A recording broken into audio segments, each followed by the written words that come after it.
We're going to call this meeting to order now. I'll call the roll, Mayor. Commissioner Lama?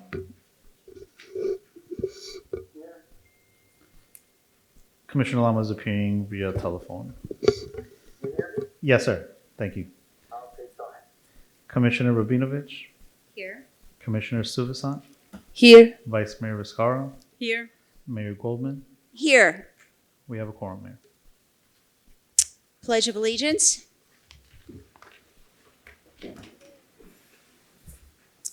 David Vergel, like to lead us?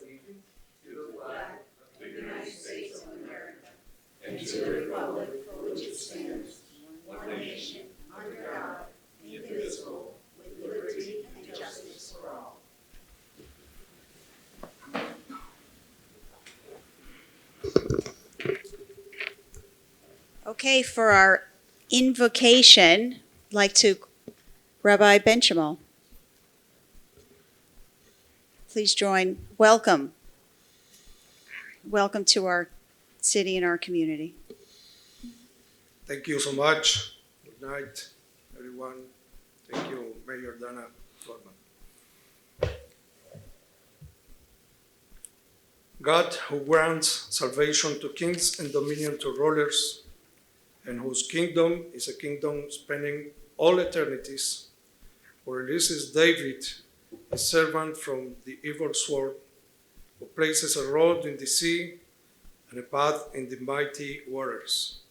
May he bless, watch over, protect, lift up, and raise up, high above, high all the heads of government and the councillors, and the Mayor Dana Goldman, and all the councillors here.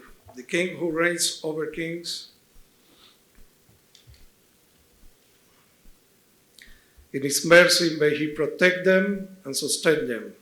From every trouble and injury may he rescue them. May the King of reigns over kings, in his mercy put into their heart and into their heart of all the councillors compassion to do good with us, with all the population of Sunny Isles, the population of Florida, and all the United States. Thank you. God bless. Thank you. And Rabbi Benjamin, for the audience, your shul, your synagogue is? Okay, I'm Rabbi Ben Shimol. My synagogue is right here. Beit Rambam congregation. It's 1 block, 2 blocks from here. I am from Argentina originally. I'm here in the United States already more than 15 years. And here in Sunny Isles, more than 5 years. And my wife, Deborah, she is here also with me. And we are trying to do the best for Sunny Isles and all the people, and to give you strength to keeping up with all what you are doing for this city. Thank you so much, and thank you for being part. Thank you. Thank you.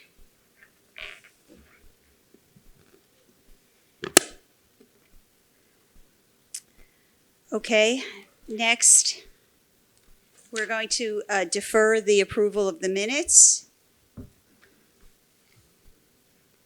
Yes, we are. My Mayor. opening statement. Ladies and gentlemen, welcome and thank you for being here tonight. Please turn off or mute any electronic devices to avoid interrupting these proceedings. In all issues that may come before the City Commission, we ask that everyone show mutual respect for one another by listening quietly to each person speaking, and that everyone refrain from any clapping, heckling, or verbal outbursts in favor or in opposition to a speaker. Individuals that do not adhere to Chapter 74 Rules of Procedure of the Code, particularly Section 74-21 Decorum, shall be barred from further appearance before the Commission. Individuals who want to speak on any item on the agenda are asked to fill out a public speaker's card and give it to the city clerk before an item is called. Speakers are asked to speak to the issues, make comments concise and to the point, and refrain from making duplicate comments. All speakers will be limited to one 3-minute comment per item. If you exceed the 3-minute allotment, the chair will advise you to finish your comment. If you speak out of turn without permission from the chair and/or you don't cease speaking after one warning, you will be escorted out of the chambers. There have been changes to tonight's agenda as follows. We are hearing the following items out of order. Item 10A, Reso expressing support for the Anthony Resnick Act. Item 12B, discussion regarding the 2022 Florida Senate and House bills. These items will be heard before special presentations. As for add-ons, item 11A, motion to approve appointments to the Auditor Selection Committee. 12H, discussion regarding security measures for local religious institutions. And item 12I, discussion regarding FDOT update on State Road 826, Sunny Isles Boulevard, which will be heard before the zoning hearing. Do I hear a motion to accept the changes to the agenda? So moved. Do I have a second? I second. All All in favor? Aye. Aye. Okay. So we're gonna hear. Are we ready for item 10A in advance? Yeah, so just let me Okay. read it into the record, Mayor. 10A is a resolution expressing support for Senate Bill 476 and House Bill 297, which would provide penalties for aggressive, careless driving resulting in serious bodily injury or death and property damage. And this is being co-sponsored by Vice Mayor Vizcarra and Commissioner Lama.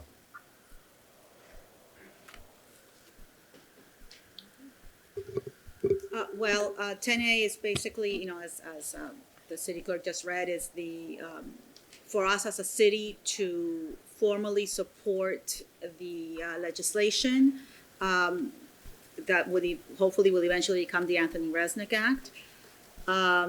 Florida Senators Jason Pizzo and Lauren Book, as well as House Representative Vance Lupis, have filed Senate Bill 476 and House Bill 297, respectively, for consideration by the Florida legislature, which would allow for the creation of the Anthony Resnick Act and the revising of the definition of aggressive careless driving such that there would be civil and criminal penalties.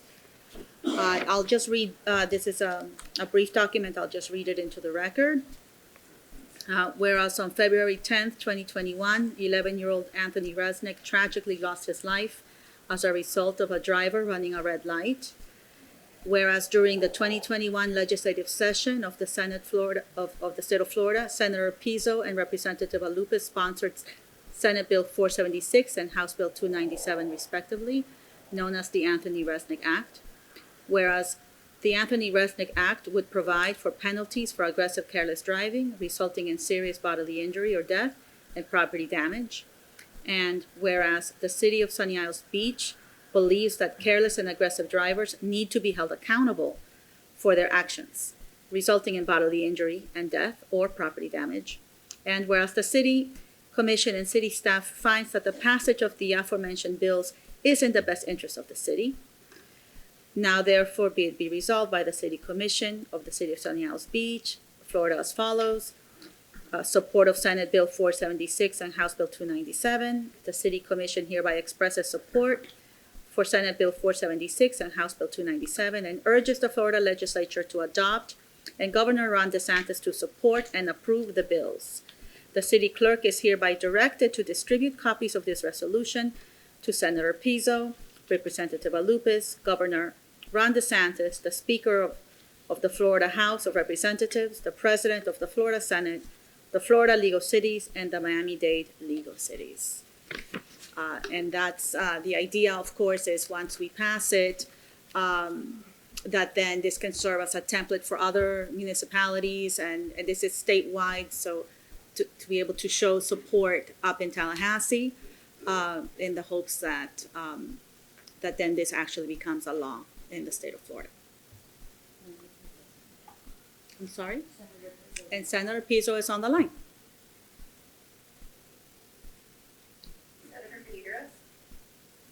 I can. Thank you, everybody. Can you hear me? Yes. Okay. I really, truly appreciate the resolution. It will serve and prove to be very helpful. There's been a lot of sort of behind-the-scenes discussion and negotiation, even trying to get the bill heard, a lot of pushback from a lot of different groups. And so to bring justice and to prevent more needless and unnecessary loss and tragic loss of life, I really do truly appreciate. I'm glad everyone's going to be copied to it. I'm going to be hand delivering some of these resolution copies to certain people. Did Commissioner Lama have something to say? Yes, you hear me? Yep. Yes, thank you very much, Vice Mayor, and thank you very much, Senator Pizzo. This is something that must pass. Obviously, we know the reasons. They hit very close to home. So what I'm going to do is I'm going to send this, once we pass this resolution, I'm going to send it to the Miami-Dade County Legal Cities to see if other cities would like to also sponsor this resolution, and we put pressure on Tallahassee. And also, if we could get in touch with Allison Payne from the Florida Legal Cities and see if we could get some traction as well from the Florida Legal Cities.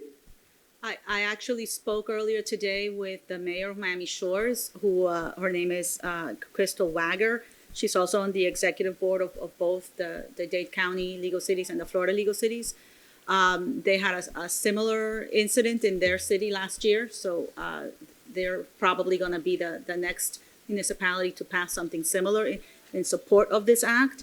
And so we should see, I think that with Commissioner Lama's a push and also with Mayor Wagger, we can start seeing some traction so that then Senator Pizzo can take it to Tallahassee with more support, all the support we can throw at it. Yeah, that'd be great. Thank you very much. Mm-hmm. Thank you. Jennifer, yes. Thank you all. Tomorrow I'm going to be meeting with Mayor Bobo from Hialeah, and I'm going to present his resolution to That him would be too. fantastic. So I'm going to have also a meeting with Mayor DiFilippo from North Miami Beach, and I'm going to try to push for this too. Okay, so hopefully, like you said, we can get some traction on it. Yeah. Wonderful. Okay. Thank you so much. Any other, You just open it up to public comment, but we don't have any, so we can move any forward. no public speakers on this? Okay. All right. Madam Mayor? Let's take a, Senator Pizzo? Yeah, can you hear me? Yes? So this is where I kind of change hats. Even though I represent 15 cities, I'm a resident of Sunny Isles, and I will tell you. So now this is sort of the public portion of the Pizzo family. This does hit extremely close to home. So in the mornings, Anthony's family drives my kids to school, and in the afternoons we drive Anthony's sister home. So we're all on board with this, and this is obviously something that's very personal and emotional for all of us. Thank you. Thank you, Jason. Okay. With that, I think, can we move? Can we have a motion? Yeah, motion to pass. Okay. Second? All in favor? Aye. Aye. Thank you Aye. for your support. Thank you, Senator Pizzo. Okay. Thank you. Our next item is the discussion regarding the 2022 Florida Senate and House bills. And of course, Senator Pizzo, our great state senator, is really at the forefront of this. This is the impetus for this was really resulting from or the aftermath of the Surfside tragedy, the Champlain Tower South collapse, and what it has spurred on. A very robust discussion and now policy towards implementing some life safety changes and structural investigations and certifications and so forth. So Senator Pizzo actually has introduced some legislation on this front. So Senator Pizzo, would you like to talk a little bit about couple of your legislative measures? Sure, and Mayor Golden, as you know, and Vice Mayor Viscara know that if you don't have pride of authorship up here in Tallahassee, you can get a lot done. So effectively, we have 4 condo bills. One is a repeat that we've been filing for years. Surfside has left us and created the ultimate and most tragic "I told you so" on a number of fronts. Obviously, a lot of the workshops that you and Bob Yaffe have done for years are all relevant. So this is where we are, candidly, just because we are admittedly in a partisan atmosphere. The chairwoman of community affairs, where all condo-related bills go through anyway, has been tasked by leadership up here to carry a condo bill, which will likely be the vessel for any and all. So what I mean by that is Senator Jennifer Bradley. She's my seatmate on the floor, and I have her firm commitment. We were actually in discussion today. She has a bill, Senate Bill 1702, which I think most of you are aware of. It's rather anemic because it only talks about walking back the certification number of years from 40 to 30 and 10 years thereafter. Probably, obviously, a little bit more aggressive on coastal communities and within certain distances. But the other bills that we filed in concert with Representative Geller, 1942, SB 1780, SB 880, and 1774. They all speak to a reduction of some of the work that you've done over the years, the Broward recommendations from their task force, Bill Sklar and Pete Dunbar's the reptile division of the Florida Bar, as well as the engineers. So this is kind of where we are. Senator Bradley's Bill 1702 is the one that everybody should be watching, and that will be the repository and vessel for any and all condo-related legislation that there is an appetite for going forward. So the best or most important parts of anyone's bills will likely find their home again in SB 1702. That's the one that should really be tracked.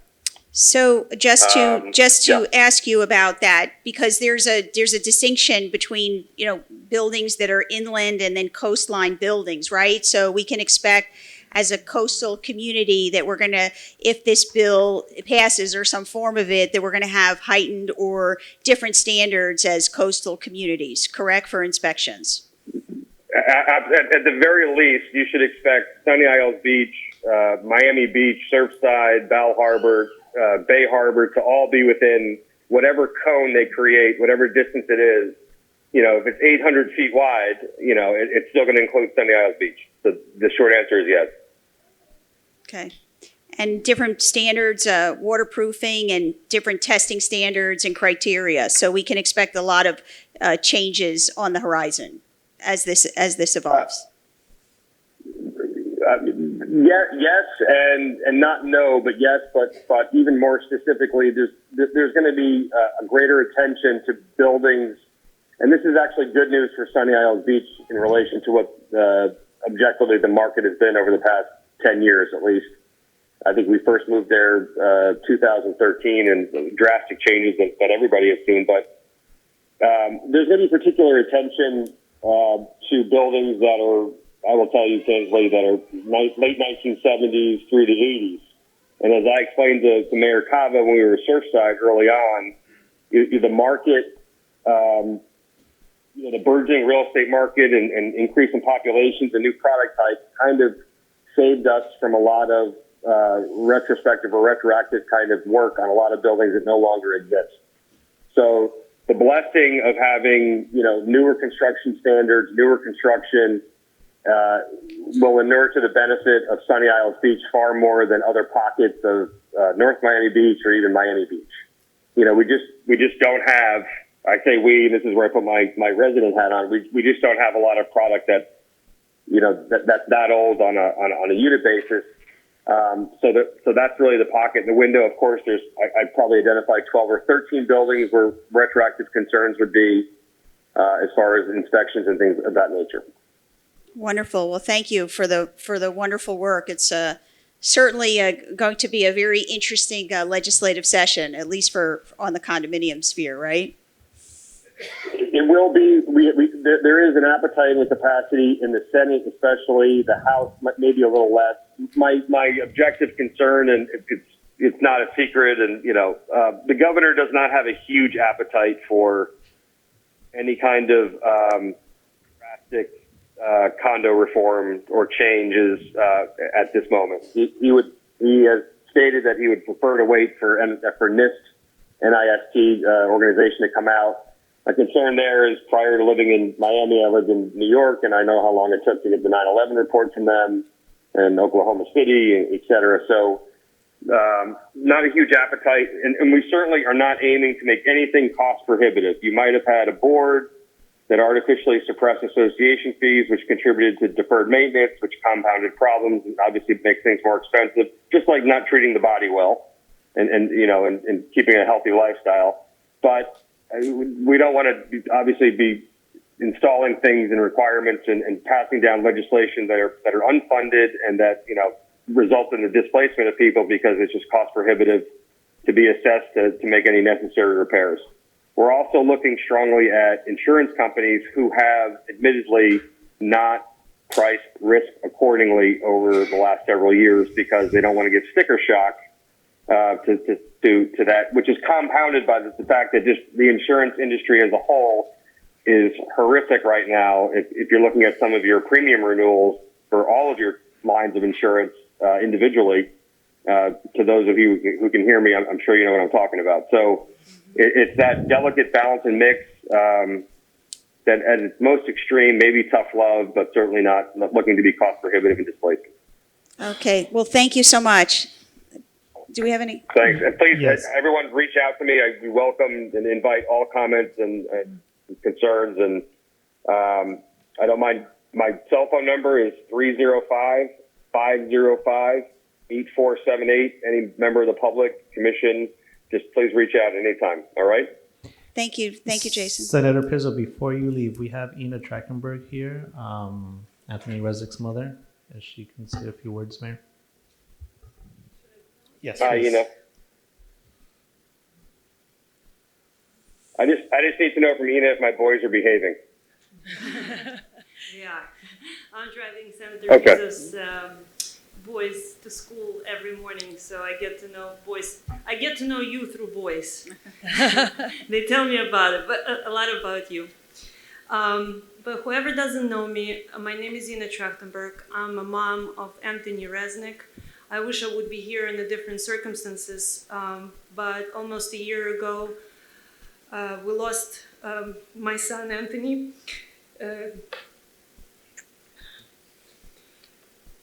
He was crossing the street on Sunny Isles Boulevard, and the driver who did not stop at the red light hit Anthony. We were struggling 14 days in the hospital to save his life, but unfortunately we didn't. And since that day, I made a promise that to myself and to my family that with all the proper help, we'll change the rules, because the rules have to be changed. It didn't happen just to Anthony. Cases like that happen on a daily basis in different states, and I'm proud to live in Sunny Isles, and I'm sure that everyone who has kids, just family members, have to be safe while crossing the road. So with the help of Senator Pizzo, we are working on creating an Anthony Resnick Act, which hopefully will pass all the steps that needed to be passed to prosecute those who do things like that. Because the end of our story, and the case was closed, and the woman just got the red light ticket only. Even though she had 27 citations prior, her license was suspended 3 times. 2 times the license was suspended because of the speeding and didn't stop at the red light. She drove, she was driving a car with no insurance, with no headlights on, and all she got is the red light ticket. And she's still on the road driving. So I think cases like that, everyone is obviously individual, and I don't like certain drivers shouldn't be prosecuted even though the result is deadly.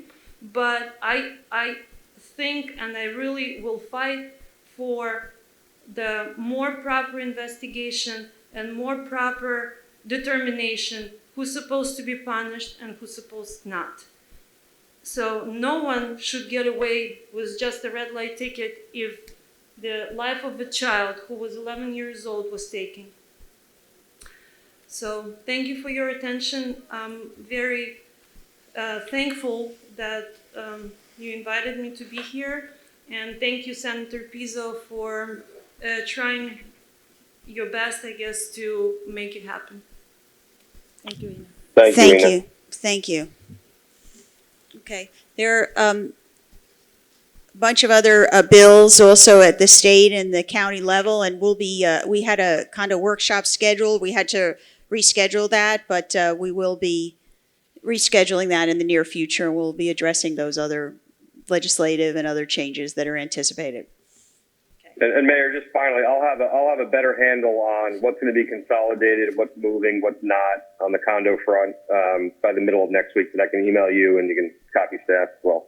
That's great. We of course want to support legislation that benefits our community and our residents. So thank you again for Mayor. taking the leadership on this. Thank you, everybody. Thank you. Thank you. Okay. Good night. Okay, we're on to special presentations. This is the State of the City Address. Advance notice, it's a bit long.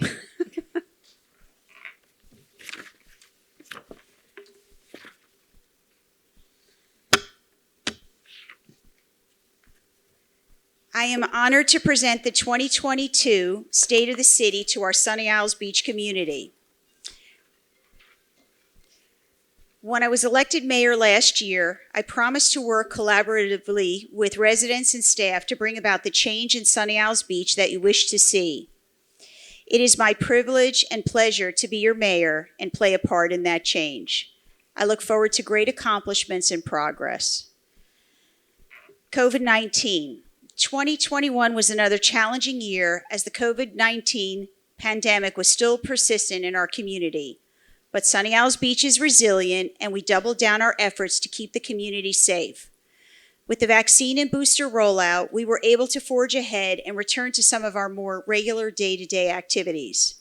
Commission meetings, programs, and services eventually transitioned from virtual to in-person, and we returned to a more usual schedule of special events. The new year also brought a new wave of COVID-19 cases as the Omicron variant spread throughout the country. We continue to spearhead and offer testing and vaccinations at the government center while promoting important safety measures to slow the spread. If everyone does their part, we will keep our community safe. Administrative and legislative changes. Last year also brought administrative changes to our city. As you all know, former Mayor George Bud Shull resigned in September, which resulted in a special mayoral election in November. Former Chief of Police Dwight Snyder retired in August, and Captain Michael Grandinetti has been serving as interim police chief. In December, the City Commission appointed Stan Morris as city manager. Stan was with the city as deputy city manager for 8 years and brings a wealth of experience and knowledge to this important role, leading staff into a new era in Sunny Isles Beach. I appointed Commissioner Jennifer Viscara to be vice mayor, a role in which I am confident she will excel. Two new commissioners, Joanna Rabinovich and Fabiola Stuyvesant, were appointed in December until the special election that will be held on January 25th, 2022. In 2021, the Commission passed important legislation for Sunny Isles Beach. In June, we adopted a sustainable procurement policy, and in March, we banned the use of polystyrene food services articles on city property. In December, the Commission voted to include June 19th, otherwise known as Juneteenth, as an observed city holiday. On the financial front, Sunny Isles Beach remained fiscally strong as our assessed value increased by $720 million to $12.6 billion from the previous fiscal year. Our millage rate reduced to 2.1 mills per $1,000 of assessed value. It was the 9th year in a row the city lowered the tax rate, and the 5th year we proposed a tax rate below the rollback rate. Like last year, we experienced capital fund shortfalls of approximately $4 million due to the pandemic, which may lead to delays in some city projects. These shortfalls are offset by federal funding. We received $1.9 million in CARES Act funding distributed by Miami-Dade County and nearly $40,000 from FEMA in relation to the pandemic. We also received $5.4 million in ARPA funds in 2021 and are expected to receive another $5.4 million later this year. Public safety. In a concentrated effort to protect our community, the police department ramped up several safety initiatives, including multi-agency traffic education and enforcement blitzes at various locations around the city and zero-tolerance enforcement procedures. As a result of the increase in police presence, we also saw an increase in citations issued. In 2021, PD issued 6,456 total citations, nearly 45% more than those issued in 2019. The most common citations issued last year include speeding, 887 citations, close to 40% more citations than in 2019, and running a red light, 520 citations, 188% more citations issued than in 2019. PD also hosted pedestrian bicycle safety nights and established frequent road reports detailing their continued safety measures and actions. The Florida Department of Transportation installed pedestrian crossing signage at the intersection of Collins and 172nd, 174th, and 183rd Streets. A signalized pedestrian crosswalk at 189th Street and Collins Avenue is in progress. PD also purchased 6 solar-powered FDOT-approved radar speed signs, which are strategically placed around the city. As part of a citywide autism and neurodiverse inclusion program and an effort to provide inclusive service to all, the PD underwent training in coordination with the University of Miami, Nova Southeastern University Center for Autism and Related Disabilities. Infrastructure. Our long-standing Collins Avenue utility undergrounding and street lighting projects progressed. Phase 2 is substantially complete, and we are jumping to Phase 4 in order to complete the north end of the city in time to proceed with the Golden Shores undergrounding project and energize the Golden Shores area. 150 of the 161 streetlights are installed along Collins Avenue, and the final 11 streetlights are anticipated to be installed soon. You will notice these new streetlights throughout the city. The Golden Shores street lighting project was completed on October 15, 2021, with 130 new lights illuminating the neighborhood. The undergrounding project was awarded to the Stout Group and will begin early this year. We anticipate the project to take 15 to 18 months, with completion in the third quarter of 2023.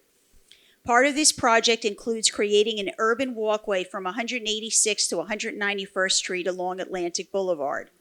The purpose of this project is to provide a safer, more pleasant path adjacent to Collins Avenue and away from traffic. We expect to begin construction on the urban walkway in the second quarter of 2022. This is part of our pedestrian safety initiative. Improvements to our infrastructure took place around the city as preemptive, routine, and new projects continued. FDOT conducted repairs and preventative maintenance on the Bill Lehman Causeway in fall 2021 and made improvements along Collins Avenue intersections. The Sunny Isles Boulevard 163rd Street Bridge Rehab and Roadway project began in August 2021 and is expected to conclude spring 2023. Some of the work involves repairing structural, mechanical, and electrical bridge components, replacing the bridge's deck to improve the riding surface and reduce noise, repaving and restriping the roadway and ramps, and enhancing pedestrian ramps and bicyclist railing. We are working on significant improvements to the stormwater drainage in the Central Island area. This project is in the design phase and is anticipated to include the installation of 2 new pump stations, one each at 178th Drive and North Bay Road and 181st Drive and North Bay Road. The existing drainage pipes along North Bay Road will be replaced with larger pipes to provide adequate flow for the new stormwater drainage system. The pump stations, which will discharge to the bay, are designed to eliminate the street flooding that we have been experiencing along North Bay Road. This is a much anticipated project that will benefit a large portion of our community. This project is scheduled to go out to bid in the second quarter of 2022. Parks and recreation. Our parks are integral to the landscape of Sunny Isles Beach. We take great pride in maintaining all 11 parks for residents to enjoy. The splash pad at Heritage Park was recently resurfaced to provide for a safer experience for children while enhancing the aesthetic appeal of the park. At Pelican Community Park, the baseball field fence was repaired, the lobby was upgraded, and the building received some much-needed structural repairs.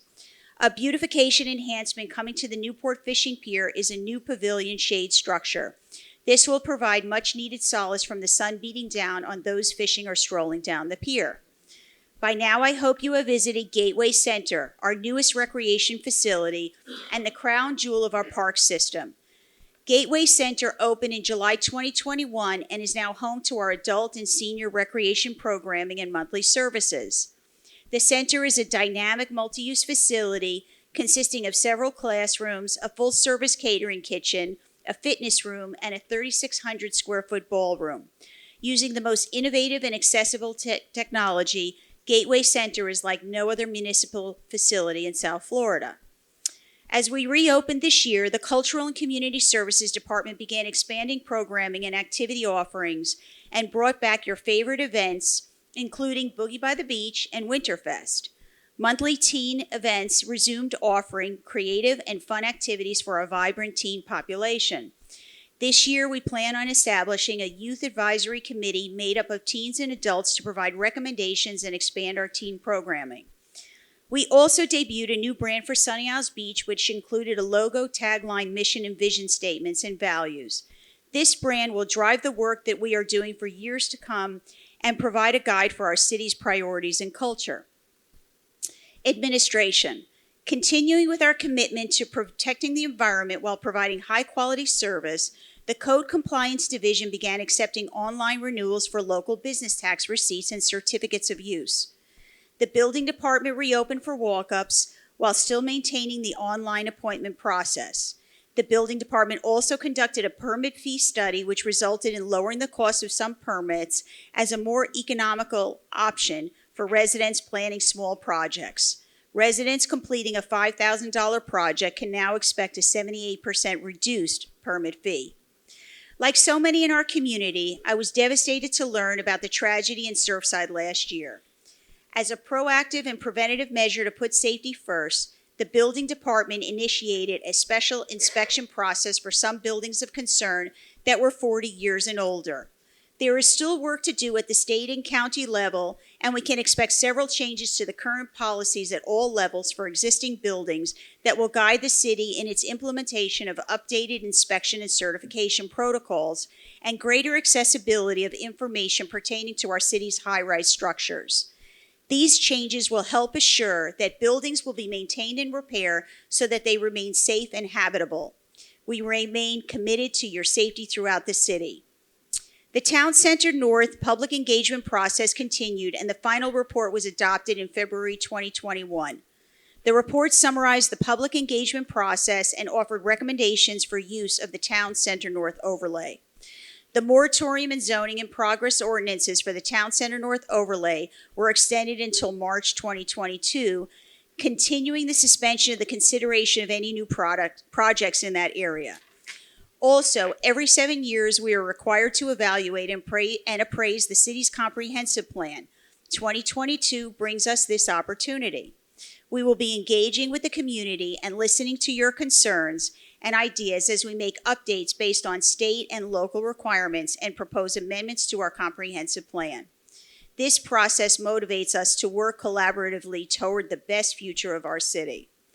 Public Works has been busy working around the city on upgrades and improvements to our services.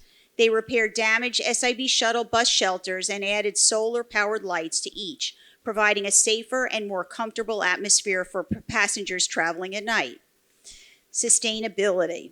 Ensuring a sustainable future for Sunny Isles Beach is a top priority for the city and myself. Upon adoption of the Sustainable Procurement Policy in July 2021, the Finance Department provided direction and the tools to integrate this policy into day-to-day operations. The policy is intended to minimize the negative effect of production and consumption on the environment, enhance economic development, and account for societal concerns by adopting practices, implementing programs, and following procurement processes that demonstrate the city's commitment to sustainability and resilience. In addition, we prohibited carrying single-use polystyrene food service products into city property, including all facilities and the beach, and also received Tree City USA's designation for the second year in a row. A beach renourishment project that added 269,000 cubic yards of new sand to the entire length of our beach was completed in September 2021. The project took only 5 months and will provide coastal storm risk management, including beach erosion control and hurricane surge protection, while protecting infrastructure, preserving wildlife, supporting the economy, and building coastal resiliency. We are also evaluating various measures we can take to promote and enhance our beach integrity. A flood adaptation assessment is in progress to determine our city's resilience against flooding. The assessment will identify flood vulnerabilities and what adaptive measures will be most effective. The studies were delayed due to COVID-19, and we are expecting an update in the first quarter of 2022. Where's my last page? I have it somewhere. Do you have the? Let's see. I got it. Citizen engagement. One of the city's goals is to expand the opportunities available for resident engagement and involvement in decision-making processes. In December 2021, the Commission voted to establish 2 new committees, the Mobility and Pedestrian Safety Advisory Committee and the Environment Sustainability Advisory Committee. These committees are opportunities for concerned citizens to engage with the city and provide ideas and solutions for 2 major issues our city faces: pedestrian, bicycle, and vehicular mobility and sustainability. This year, we will open applications for the Charter Review Commission, a committee of residents who work alongside of the commission to suggest changes to the city charter.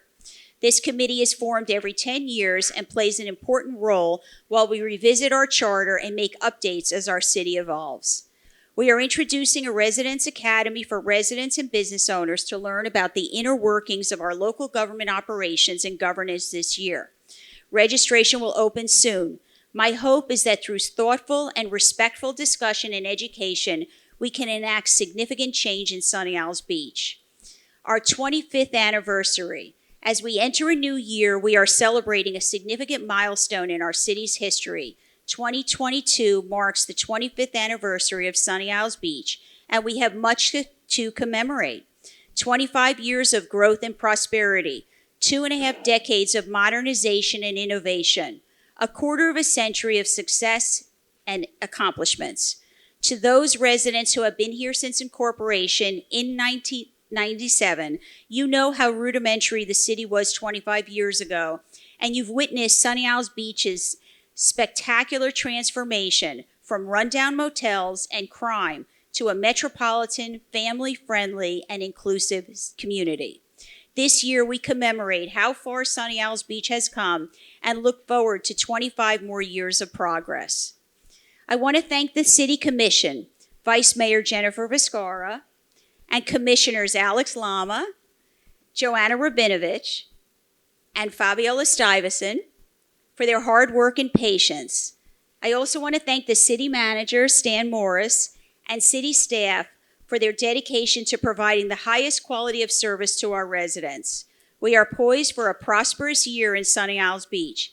As we work together, know that I am committed to continue serving the community and putting your quality of life first. Thank you. Okay. Next item. Next item is the presentation, proclamation presentation for Arbor Day. Okay, so we're having a Arbor Day celebration tomorrow at 9:30. Rain or shine? Rain or shine. So we're going to have tree plantings, tamarind trees in Town Center Park.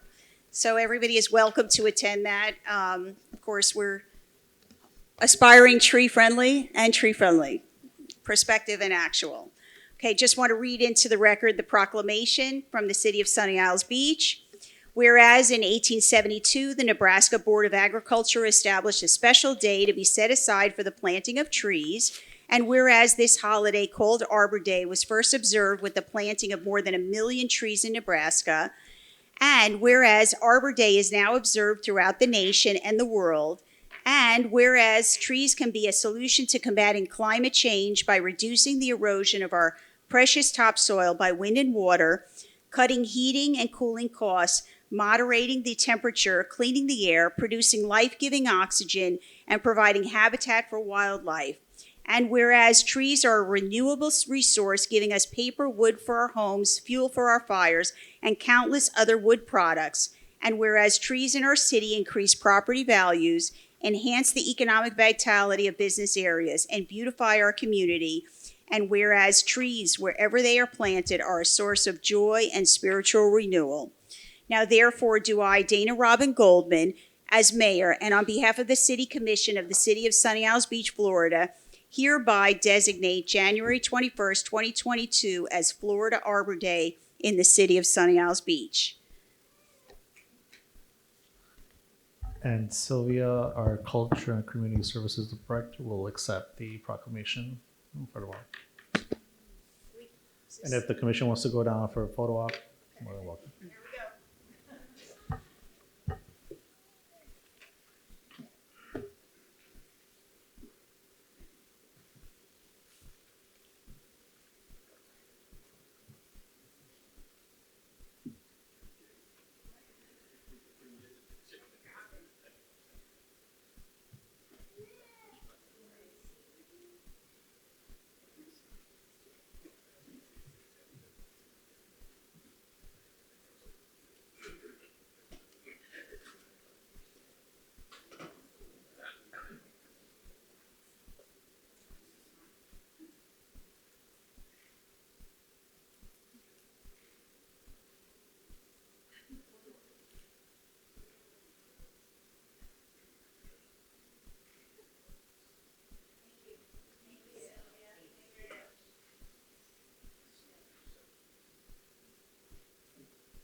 Item 5C, proclamation for National Mentoring Month. As human beings, our journey in life often comes with many obstacles and hurdles. Experience is making mistakes and learning from them. Many of us have been blessed to have more mentors who have been positively impacted our lives. During National Mentoring Month, we acknowledge how mentorship makes us a stronger community and honor the impact each individual person can have in empowering others to achieve their dreams and goals. As advocate and activist Marian Edelman said, "It is the responsibility of every adult, especially parents, educators, and religious leaders, to make sure that children hear what we have learned from the lessons of life, and to hear over and over that we love them and that they are not alone. Mentorship is vital to fulfilling the responsibility, expanding opportunity, and helping our children to fulfill their God-given potential." This year, I would like to honor and recognize our matriarch mentors within our religious communities, the Rebbitzins, church, and Sunny Isles Beach community leaders who are supporting and guiding our youth and families on a daily basis through positive influence guided by their maternal love, wisdom, and faith. Today, we honor Chabad Russian Center Rebbitzin Hani Kaller and Hanale Atine, St. Mary Magdalene Church Consuelo Campos, Sunny Isles Beach Chabad Rebbitzin Toby Barron, Young Israel Sunny Isles Beach Sisterhood President Renee Cohen, Beit Rambam Latin Congregation Rebbitzin Deborah Benchimol, Chabad of Golden Beach Rebbitzin Dina Amar and Hayamushka. We are so thankful for you sharing God-given wisdom, love, and mentorship. And I hope that in honoring your work today will help you encourage you to continue to do the tremendous work that you are doing for our community. Thank you. Our city clerk will read the proclamation. The proclamation reads, whereas January 2022 will mark the 19th anniversary of National Mentoring Month, an annual campaign to focus on attention on the need for mentors, as well as how each of us can work together to increase the number of mentors to help ensure positive outcomes for our young people.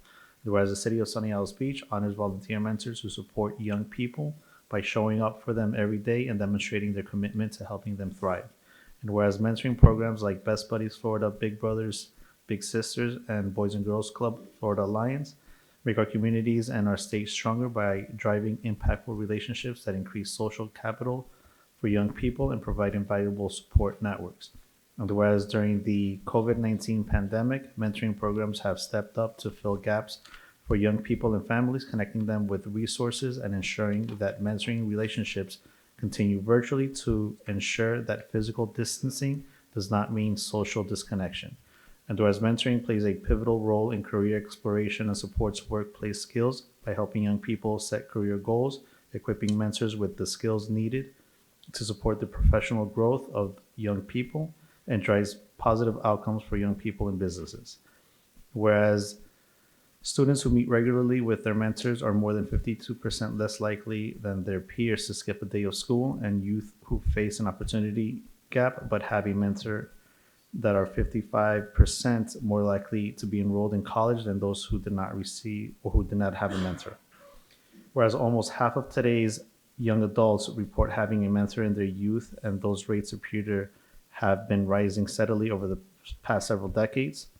And whereas National Mentoring Month is the time of year to celebrate, elevate our mentors, and encourage the members of our community, such as caring parents, educators, and religious leaders, to become mentors of our youth. Now, therefore, do I, as Mayor of the City of Sunny Isles Beach, and referencing Mayor Goldman, do hereby designate January 2022 as National Mentoring Month in the City of Sunny Isles Beach. I have proclamations for our honorees, if we can go down and give it to them. Of course.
Okay, our next is our zoning. Well, we have a discussion item, Mayor, that we moved up, 12I, which is the FDOT. Okay. Commissioner Alex Lama requested an update from FDOT on the Sunny Isles Boulevard 826 Bridge and Triple R project. And we have John Bolton and Melissa Rodriguez from FDOT. If you could please come up to the podium. Thank you, Susan. Thank you, Commissioner Lama.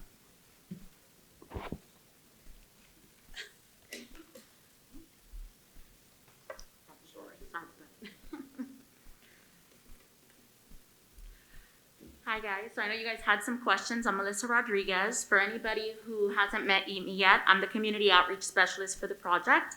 I'll be assisting with the community whenever you guys have any questions, whether it be residents, staff. I'll be the best person to direct them to so that I can be in contact with the team.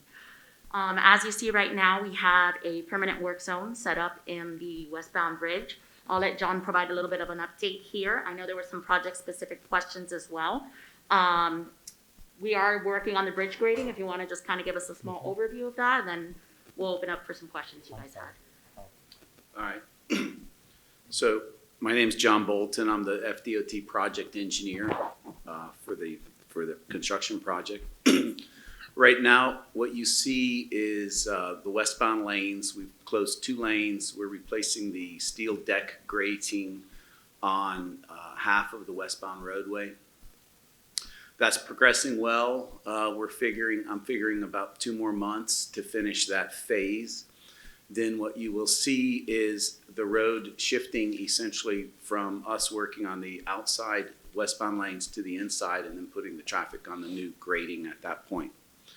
What you'll also see coming up soon, we're aiming for the first week of February to close 2 eastbound lanes on the eastbound side, so that our bridge painting contractors can get started there. They have to encapsulate a portion of the bridge so that they can blast it and paint it. So starting in February, we'll have 2 eastbound lanes closed also. The deck grading westbound, 2 more months for this phase, and then the other, and then probably about 2 months to 3 months for the next half of westbound, and then the deck grading replacement will then move to the eastbound side, and then the painters would then move to the westbound side. So that's what we're expecting in the next several months. One other item that was, discussed is the status of the flashing beacons on the eastbound side. So I've been given a set of plans, and I'll be happy to leave them here if anybody wants to see it. But there's 2 post-mounted signs that we're going to be installing approximately 500 feet west of the crosswalk there on the eastbound roadway. And these were given to me, and I'm in the process right now of negotiating a change order with the contractor to go ahead and add these. So I'm hoping to get that done here in the next 2 weeks. And once I do that, we'll go ahead and expedite getting those installed. But I'm anticipating probably 3 months to get the flashing beacon signs fabricated and delivered. And then so I'm aiming for May to have those delivered. The 2 flashing beacons, they're photo cell operated, yellow lights that just provide some additional awareness for the traveling public there on the eastbound side. And if anybody wants to see it, here's our plans for that. And if there's any other questions or anything in specific that I can help you discuss with you, I'd be happy to answer. Yes, the work that's going to be done on that intersection of North Bay Road and 163rd, where we have the little island and the bus stop. Yes. Where does that fall in the sequence of the work? Of the work, yeah. That right now the contractor's focused on getting the bridge work done. Yeah. And then toward the end, right now the allowable time for the project is April of 23. We'll probably get started. I think we're going to finish the job before that early because we eliminated a big scope by that giant detour that we had in the middle of your city.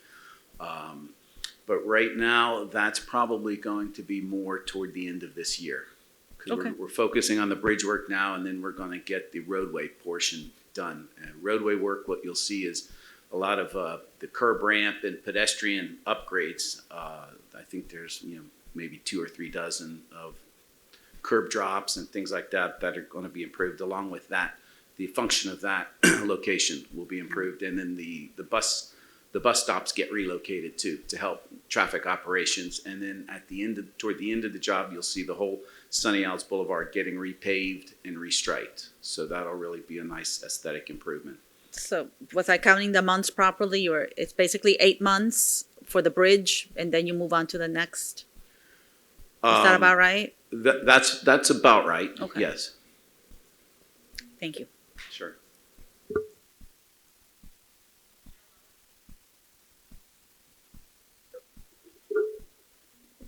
Hi, this is Alex Lama. Just wanted to thank you very much for the change orders for the flashing beacon lights. Hold on. Sorry, I had the volume on TV up, so sorry about the feedback. Anyhow, thank you very much for the change order on the flashing beacon lights, and any other, let's say, pedestrian enhancements that you could think could be moved up in the schedule would be much appreciated. Thank you. I don't know if you got that. Thank you so much for coming out. It'd be helpful if we could publish that those plans on our portal web. Yes, we also link to their webpage for this project specifically on our website, and as they update it, we can send out a reminder. You guys can expect to see an update next week before we start closing those eastbound lanes. We usually like to get it out about a week or 2 in advance. So I'll certainly be sharing that with your staff as well, so you guys can share it with the residents and whatnot. Okay. Thank you so much. Thank Thank you you. for coming out. Have a good evening. Thank you. Thank you. Zoning? Yeah. We ready for Next the zoning? is zoning, yes. Okay, all right. Ladies and gentlemen, this evening's agenda has one zoning application. In these matters, the commission sits in a quasi-judicial capacity. The decision of whether or not to approve a zoning variance is not a popularity contest, but must be based upon substantial, competent evidence as it is presented tonight. If you intend to provide testimony on any zoning application, you must be sworn in by the city clerk, and you should also fill out a public speaker's card and give it to the city clerk before the item is called. We will first hear from city staff and then from the applicant, and after this, I will allow anyone from the audience who has been sworn in to provide testimony.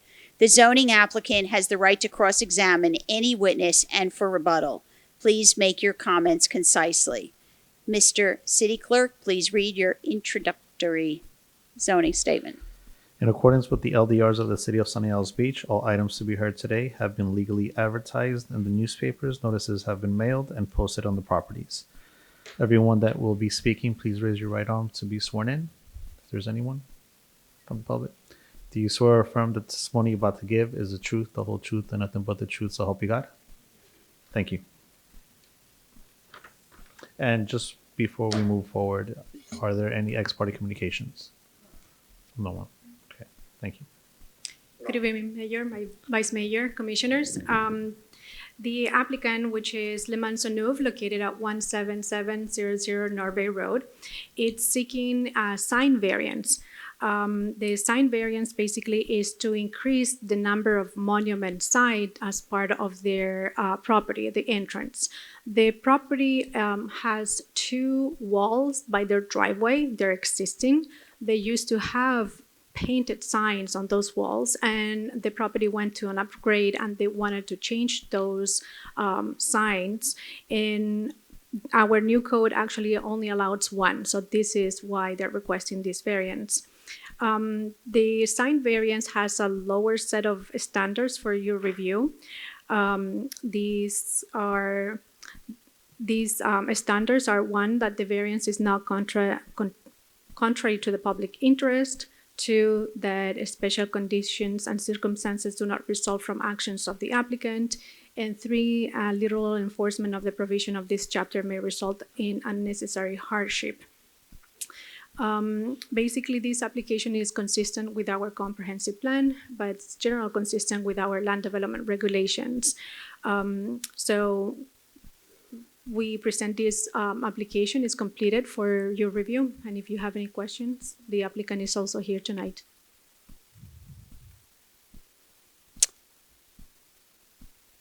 Any questions? Just want to clarify, there's an address One of the changeover that factors- makes it a little more confusing or difficult for this property, correct? Because there's a higher, lower than higher.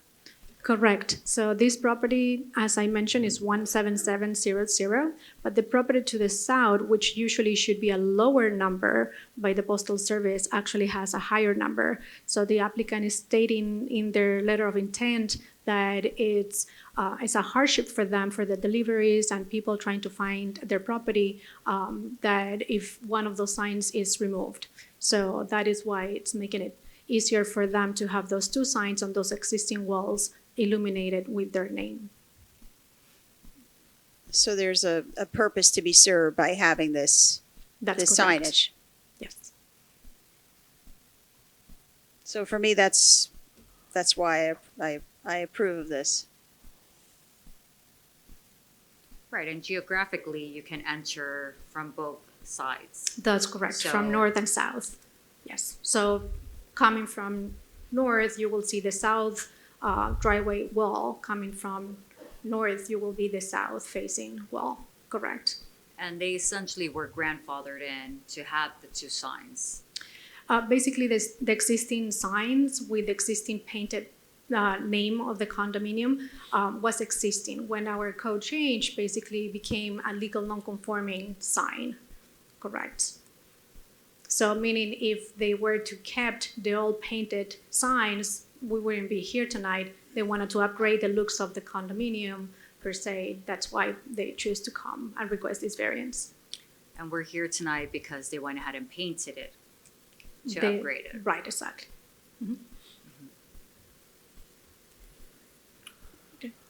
Unless anybody has any questions or For the record, Mayor, there are no public comments. just no for this comments, meeting, no so- comments received for this item. This improves the visibility because the property is positioned in a way that basically the signs are on different streets. Right, because This it's is in the corner. intersection of Norbraid Yeah. and almost 178th. I think So- it also probably increases enhances, since it enhances the visibility at night, it has a safety component to it as well. That's correct. And so I think it makes sense. They're just improving their property on an already existing, piece An of existing wall. It's walls, fine. yes. Yeah. I think that pretty much covers that. Are we ready A for motion. a to motion? approve. Is there a motion on, So moved. second? Take a vote? Voice vote? Okay. All in favor? Favor, aye. Aye. Aye. The application is adopted, is Thank you. approved. Thank you. Thank you. Okay. Next, we're moving on to item 7A. Yes, ma'am.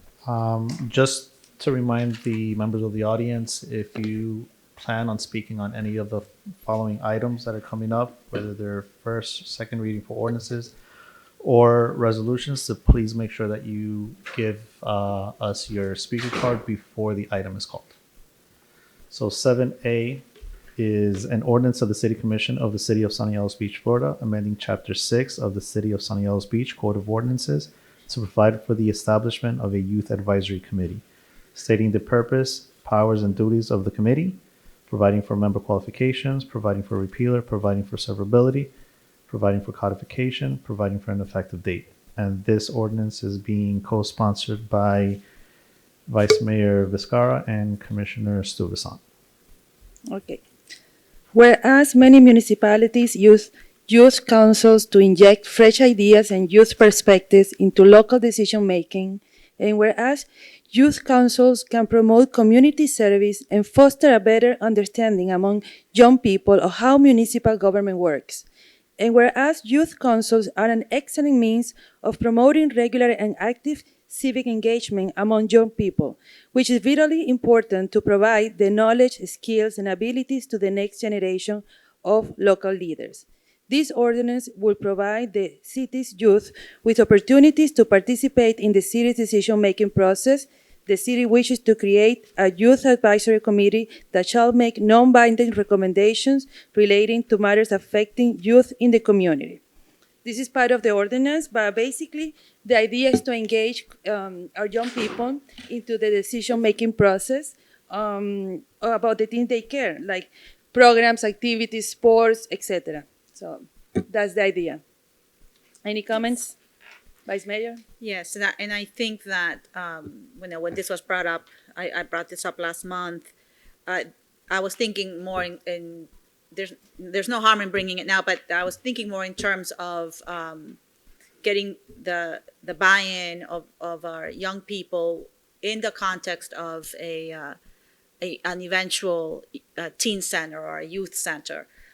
So I'm sure we can get their input on other things as well, but I'm very interested in having that that part of their participation when we start thinking about developing a site for that, and to make sure that we're not just giving them what we think they want, but that they actually have that opportunity for leadership. I see this also as a civic engagement is good, but also for fostering leadership opportunities for them, and to start building their little resumes for colleges and whatever other activities, or employment. You have to start somewhere, and I think we can help them. So I would certainly support it. Thank you. I think it's great. I think that any type of engagement and proactivity and just discussions on items is important. And, the adolescents are a big part of our community that need to be involved and need to take some kind of accountability also and responsibility as to where we're going and what we need to be addressing. So I think it's great. Thank you. I heartily endorse this initiative. Great idea. Great. Hopefully, we'll be as good on the execution side as on the idea side, on the creative side. So, it's a great concept and has great potential. Great potential for our city and for our youth. Thank you. Commissioner Lama, did you have any comments?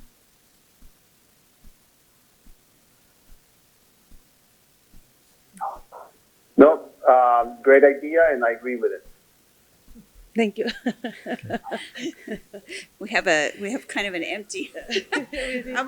Alex, I'm not used to this. I'm always sitting next to you. Sorry about that. Listening on the TV.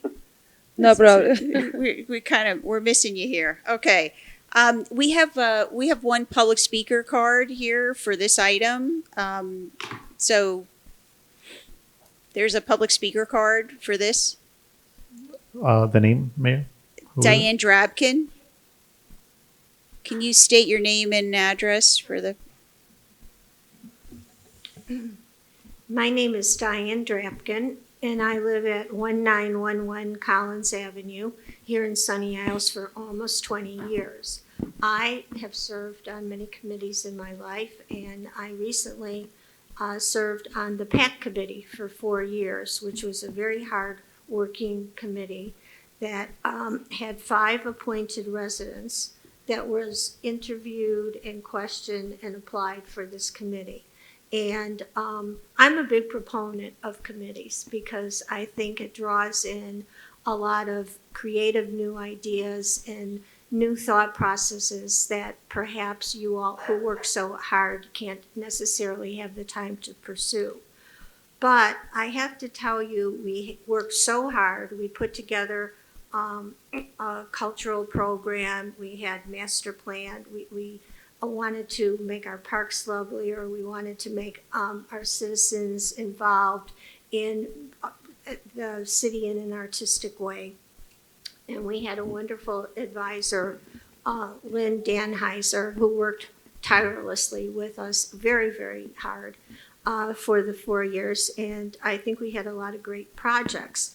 But the thing that's troubling me about committees is that after 4 years, when the mayor changed from one mayor to another mayor.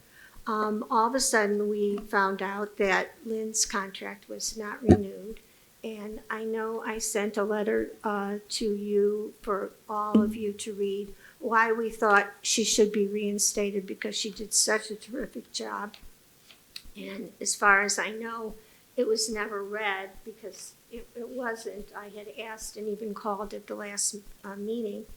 And then the last meeting that we had, that you had, you complimented our committee and you used it as an example of a very successful working committee that had been successful. And that was at that meeting.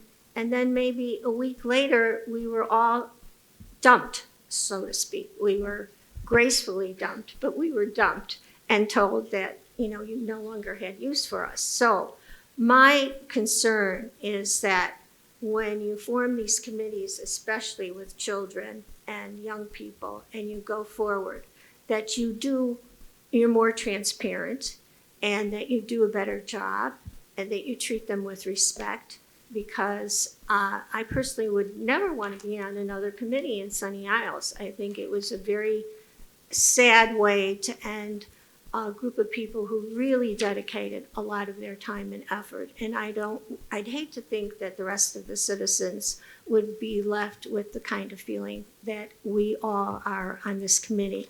And actually, all of us did sign a letter and send it to you, kind of just explaining how we felt about it. And so that's what I wanted to point out to you, that it's great to have committees, but you have to treat them well. Thank you. Thank you, Ms. Ayan. I have no other public speakers. So just a motion. Can I have a motion to form to approve this ordinance? I have a question. When we form these committees, they have a time to serve? That It's is 2 years? correct. That's correct. It's 2 years usually, right? And in the case of the youth committee, if we had juniors or seniors that they're moving on to college, probably they will know their time frame that they're going to be able to serve. So thank you, Ms. Diane, for that, for bringing that up, and we're going to try to take all your concerns into consideration. Thank you so much. Yeah. Motion. Do we have a motion? Motion to move? Second. So moved. Okay, this is a roll call. Commissioner Lama, Yes. Commissioner Rabinovich, Yes. Commissioner Stuyvesant, Yes. Vice Mayor Vizcarra, Yes. Mayor Goldman. Yes. The ordinance passes on first reading. Second reading will be in February. Okay. Item 7B. 7B is an ordinance of the City Commission of the City of Sunny Isles Beach, Florida, amending Chapter 99 of the Code of Ordinances of the City of Sunny Isles Beach, titled Public Health and Safety, to create Article 5, titled Regulation of the Release of Balloons, providing for prohibition on intentional release of balloons, providing for penalties, providing for severability, providing for conflicts, providing for an effective date. And this is first reading. Okay. So as stated, when I introduced this item for discussion at our last meeting, what goes up must come down somewhere. And this reality can have dire consequences on our environment. I would like to thank my fellow commissioners and those here on the dais for supporting and discussing an ordinance and introducing an intentional release of bans of balloons prohibition. To reiterate, balloon releases pose a threat to wildlife, marine life, and our environment. In fact, balloons are the deadliest form of litter for our marine birds. This problem is so pervasive that in 2012, the state passed a law making it illegal to intentionally release more than 10 balloons in a 24-hour period anywhere in Florida, with penalties ranging from $250 to $1,000 for each offense. But we have all seen how Floridians continue to celebrate and honor individuals by releasing balloons at gatherings and events. With that said, there's still work to be done, and we can be part of the solution on a local level by bringing more awareness to this issue and existing laws as an educational opportunity to be an eco-committed city.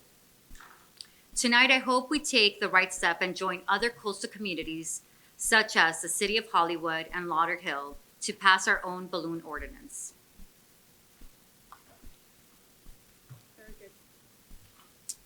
Yep. Any comments or We can take public speakers first. was public Mayor. speaker first? Okay, we have one public speaker, Crystal Espinoza.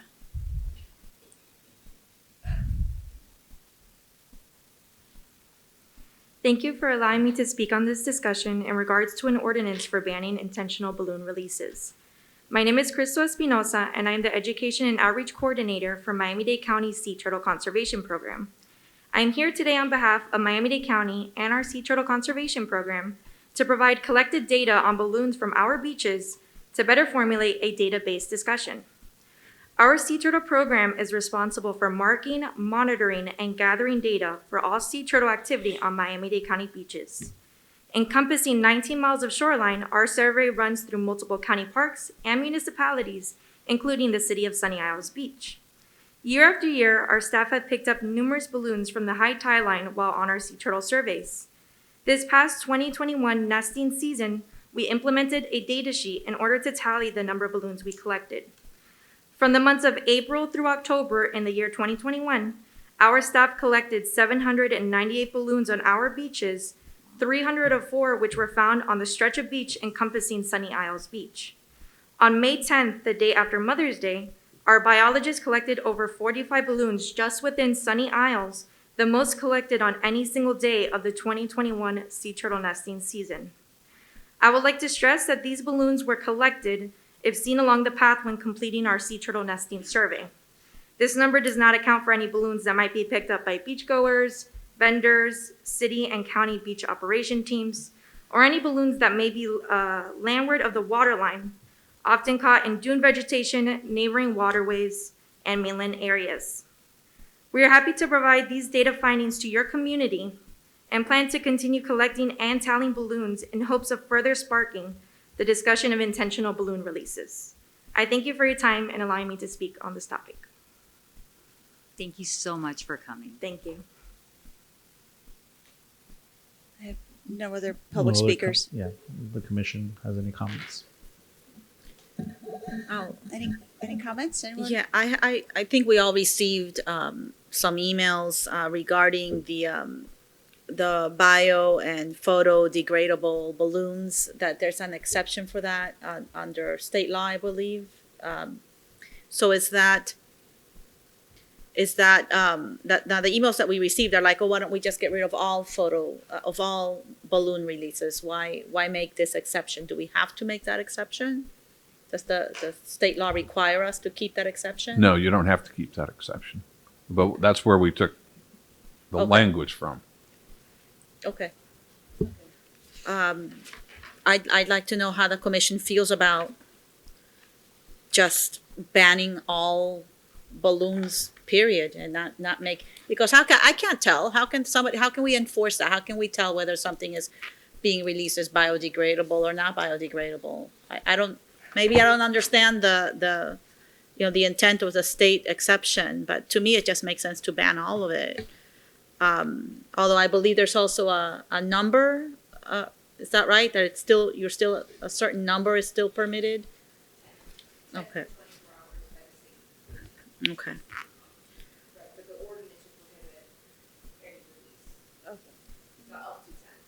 Okay. I have no idea. I don't know anything about, biodegradable or I've never heard of, but to me, I just feel like how long does it even take to biodegrade? Or, I mean, if it's still going to interfere with the turtles or with other marine life, I don't see why keep that. But that's my thought. I don't know how the rest of the commission feels about that. I think that's great, and I'm glad that you bring this up because it's very controversial, the biodegradable. And even let's say that there is a biodegradable balloon and then there's still a string attached to it. Once you release it, that string is still at a harms for our marine life, our wildlife, our environment, and so on. So I think that we can take that extra step and be, really leaders here and say that we shouldn't even include the biodegradables. I agree. I agree. Alex?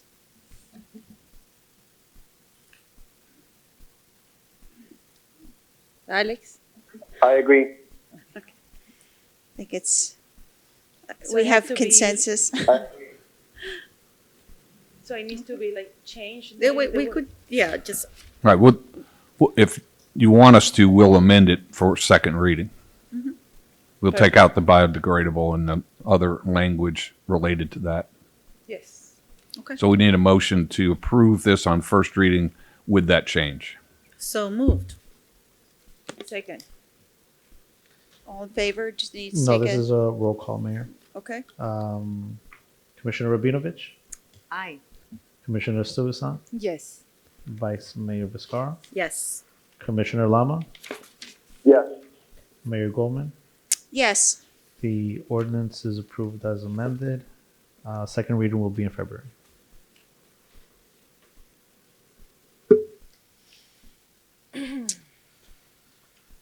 Okay, item 9A. 9A is an ordinance of the City Commission of the City of Sunny Isles Beach, Florida, creating Chapter 6 of the City of Sunny Isles Beach Code of Ordinances to be titled Boards, Commissions, and Committees to provide for the creation of an Environment Sustainability Advisory Committee, stating the purpose, powers, and duties of the committee, providing for member qualifications, providing for repealer, providing for severability, providing for codification, and providing for an effective date. Mayor, if I may, can I also read into the record the companion resolution appointing the committee members? Yes. So for this one, it's 10K. It's a resolution approving the selection of members to the Environment Sustainability Advisory Committee for calendar years 2022 and 2023. Madam Mayor, on that resolution, we just realized that the code only permits people to serve for a period of 1 year, and the resolution says 2, so we need to make sure that we change that resolution so that folks will only be serving a 1-year term. Okay. All right, but it's just the resolution, so we'll just correct that before it's before it's signed off by all of us. That's what the code provides, that all committees serve a 1-year term, beginning in January, ending in December. Okay, so we can just take a motion if it's approved as amended for that 1-year appointment. Do we have a motion? Well, did you want to report on the ordinance itself? So this is a second reading, right? So Correct. we've pretty much gone through the, Yeah. you know, these committees and what the purpose is, and we've gone through this process of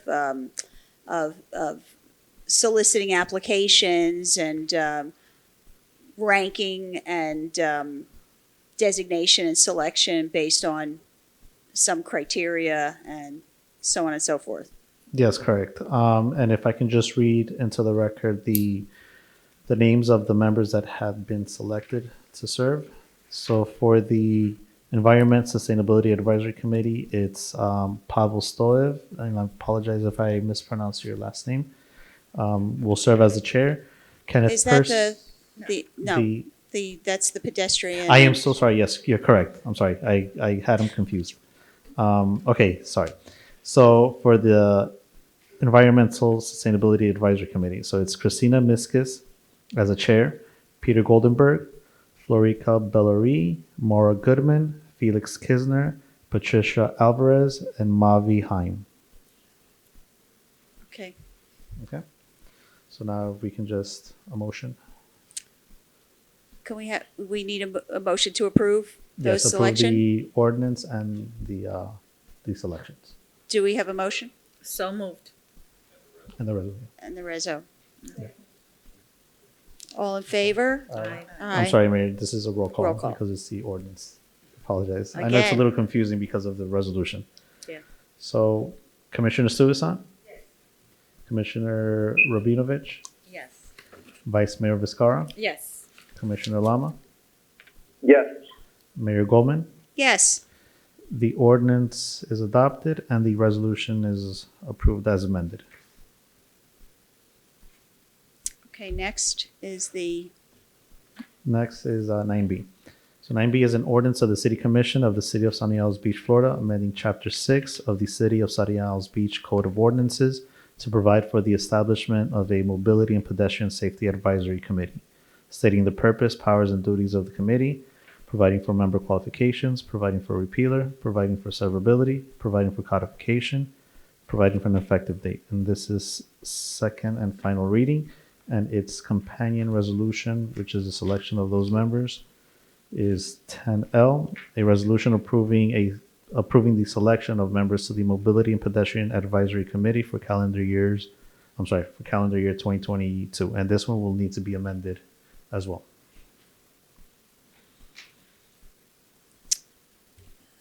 We'll have the same process, right? Where Correct. we've had this, we've had the public noticing, announcement, discussion of what the substance of these committees and what they will serve, the role, and of course, Yes. the and- application process, and of course, the ranking and so forth, and based on the qualifications of the applicants and so forth, and the Correct. selection process. Correct. And the appointments or the selections for this committee is Pavel Stoyev as the chair, Kenneth Percy, Haviva Halpert, Anastasia Panfilova, Mariana Talalareski. Okay, That's it. do we have a motion? We need a motion. So moved. Have a second? Second. Okay. Roll call? Roll call. Vice Mayor Viscara, Yes. Commissioner Lama, Yes. Commissioner Rabinovich, Yes. Commissioner Stuyvesant, Mayor Goldman. Yes. The ordinance is adopted and the resolution is approved as amended. Thank you to all who have participated in this process, and I think we want to have this in the most efficient and the effective manner, and we move forward with that in mind. Thank you very much. Okay, resolution 10A. We already did 10A, Mayor. That's or right. 10B. Resolution 10B. 10B is a resolution authorizing the Chief of Police, in accordance with the Comprehensive Crime Control Act of 1984, to expend partial forfeiture funds from the Department of Justice for corporal assessment, records management software, and additional software and maintenance services related to the license plate readers and CCTV cameras. Good evening, Mayor, Vice Mayor, and Commission. It is recommended that the City Commission approve the attached resolution authorizing the expenditure of partial forfeiture funds from the Department of Justice previously awarded to the Police Department as a result of investigative participation in forfeitures and seizures. This amount that we're asking for is $401,293.30, and it's going to be utilized for several different projects. One of them, as Marisa just said, would be for holding a corporal assessment for promotions within the police department. This is just allocating the money for now, and when the manager and I speak and we're comfortable with doing it, we'll at least have the money allocated. It will allow us to do a promotional process that will be transparent to everyone, as well as fair to the officers applying. Another item will be, we're trying to implement a module in our current CAD record system that will allow the public to log in and get their own police reports without having to come in here and do it physically. Another project was going to be our Lprs. As you know, for several years, we've been implementing Lprs, the license plate readers, throughout the city. Our next phase is going to be the Winston Towers area, where we're going to make it where if you go any direction into Winston Towers or out, it will detect your vehicles. We have a repair that we need on our current LPR system over on North Bay Road and Sunny Isles Boulevard. And lastly, we have our multi-million-dollar CCTV project that's out there right now, and the company has sold out multiple times since we've been dealing with them, and we're at the point now where we need to seek a maintenance contract from another vendor, so we're gonna have to go out and get quotes and stuff, but this is gonna be an estimated ballpark from what we were looking at.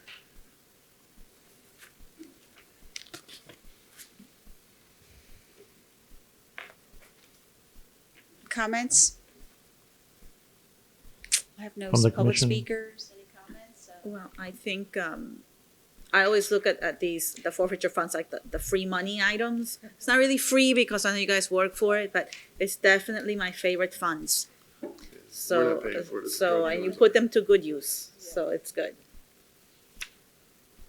All of these items are important and needed, so good job of utilization of the monies for the purposes stated. Any other comments or Motion. can I motion? So moved. Second. All in favor? Aye. Aye. Thank you. Aye. Thank you. Thanks, Alex. It's like I forget. Okay, item 10C. 10C is a resolution approving an in-kind donation to the North Miami Beach Little League. Good evening, Honorable Mayor and Commission. We've partnered with the North Miami Beach Little League for many years, actually as far back as 2003. They run a baseball league for youth, including our Sunny Isles Beach residents, as well as children from the surrounding areas.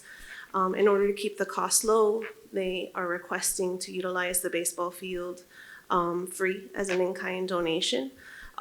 Based on their request for this year, we estimate that to be that fee waiver to be no more than $10,000 for the whole season. That includes the spring, and in the fall, they also request to use it for their Challenger program. So we are requesting approval for that in-kind donation.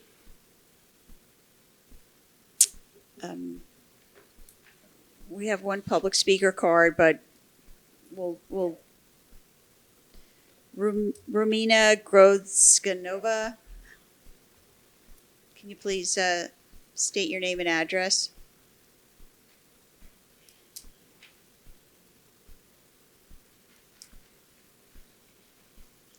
My name is Romana Grodzkanova, 220 186th Street. I am against donations. Why?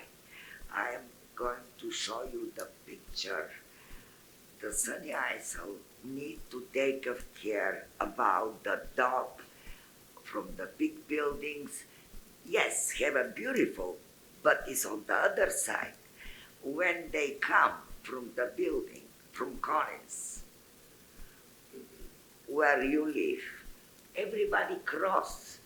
I make every single day picture in the front in my yard. And I ask them, why? Oh, it's far away over there. I wanted, if it's possible, why not? After 189, you're going to do traffic light. That's exactly the time, place people can cross, have a small property, very small, on the city. This 10,000 donation can be for the park, for the dog. I think 10,000, 100,000, only donation. We have to do first for our city. I'm sorry, this is an in-kind donation, so this is not a money donation, so perhaps Sylvia, you can, Explain that. this is not a monetary, this is an in-kind Somebody donation. donate for our kids. There's no money exchange. We're just allowing them to utilize the field without charging. And for the It's record, the it's same. also for our children as well. The Because- 10,000 is just an estimated amount of money if they were gonna pay for it. But we are not giving any money to anybody, So, just the use, sorry. and maybe Something for our kids here.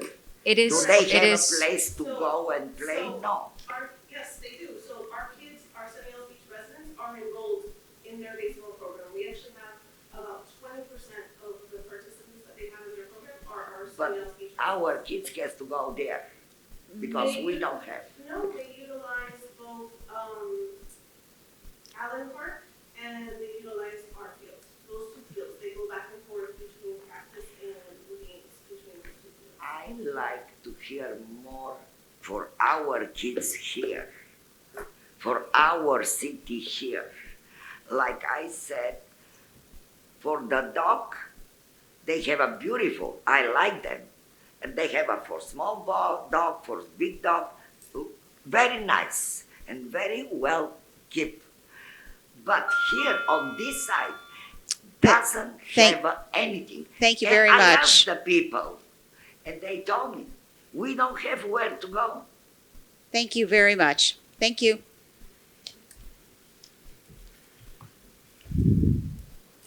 We should look into dog parks for future consideration, maybe for the north ends of the city. I do know that. We do have a dog park at Heritage. Oh. It's a small dog park, but we do have a dog park at Heritage Park. Okay. Within the park? Yeah. It's on By the garage. the west side of the parking garage structure. Okay, so maybe we can notify our media department to just bring more awareness that it exists and where it is.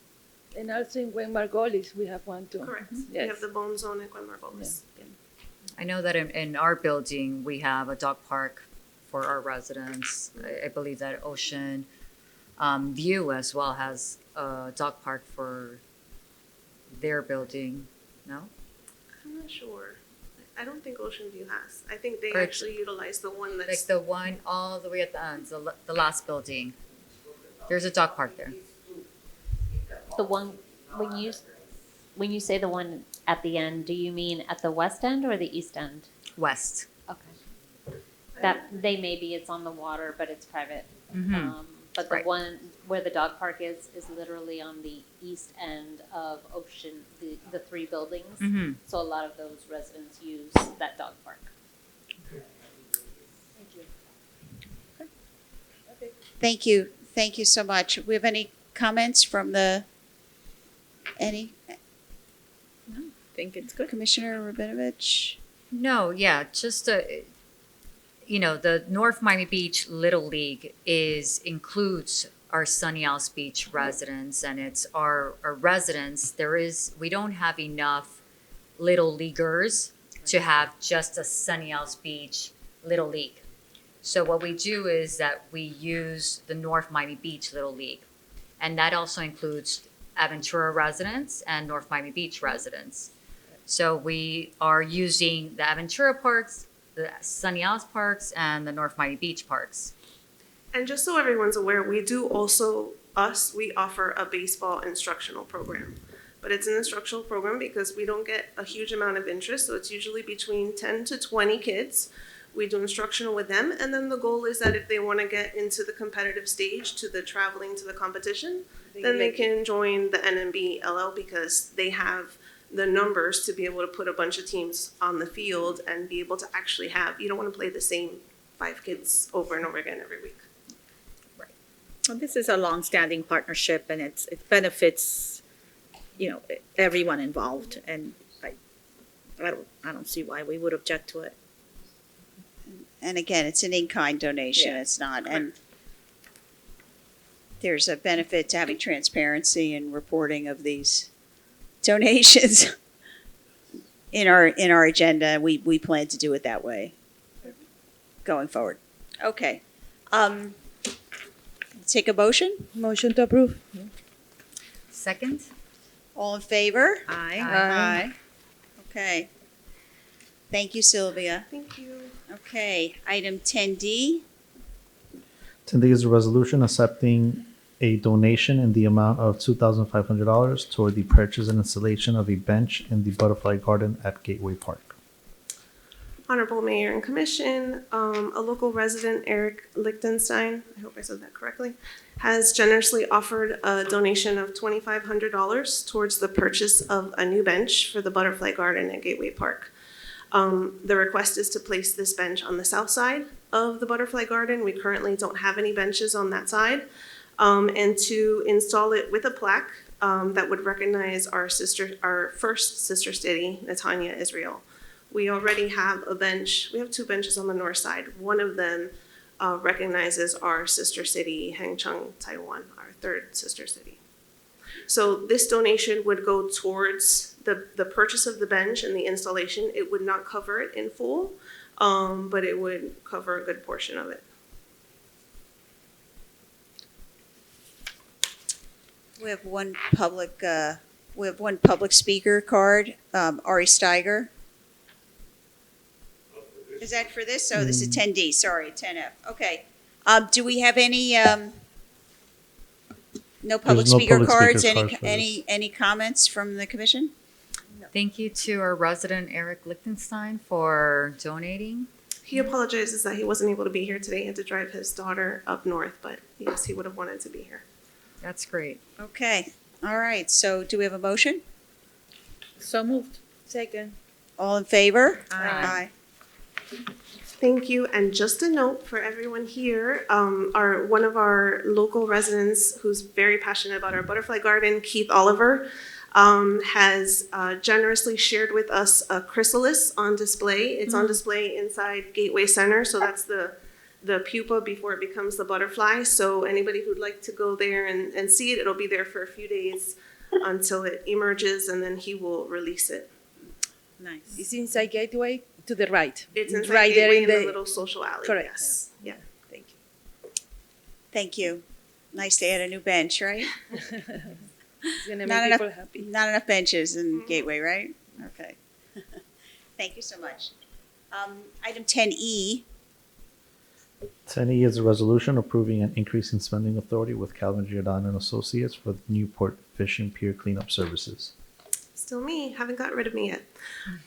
So we, as part of our permit with the state, with FDP, we have to perform a quarterly cleanup under the pier, and we have to report it to them. Obviously, they want to make sure that we're not accumulating any hazardous materials or too much down there that would be a hazard to marine life.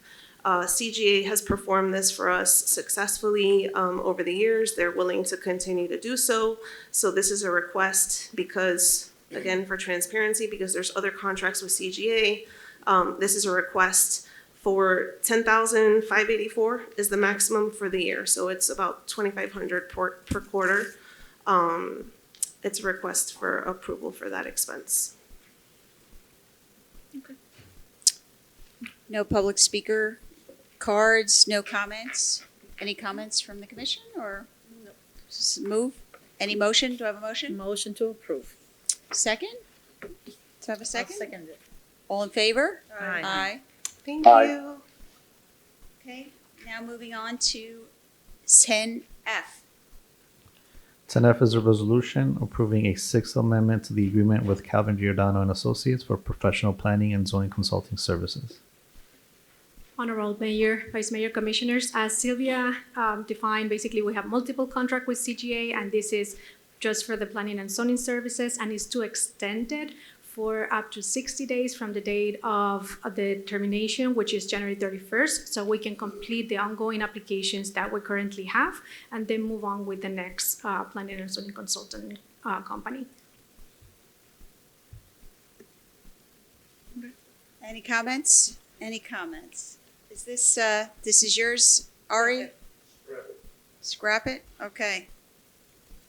It's just an extension, so no other comments, if we have a motion? So moved. Second. All in favor? Aye. Thank you. Thank you. Item 10G, A resolution ranking the submittals for request for qualifications number 211101 for professional planning and zoning consulting services.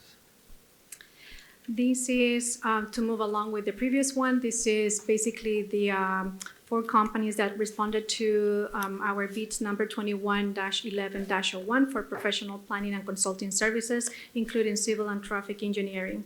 The 4 companies that they responded, and they're qualified to do the job.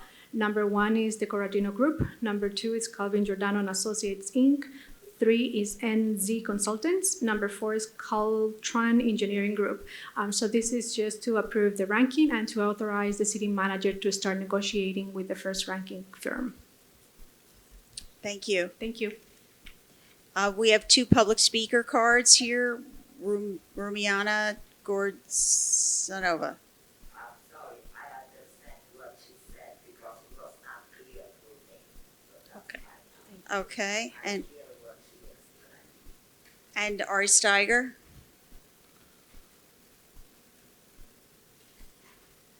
Steiger, 262 Atlantic Island. Can we get clarification? What is it? Is this the first stage to eliminate the zoning department in the city? Can we get clarification? What is it for?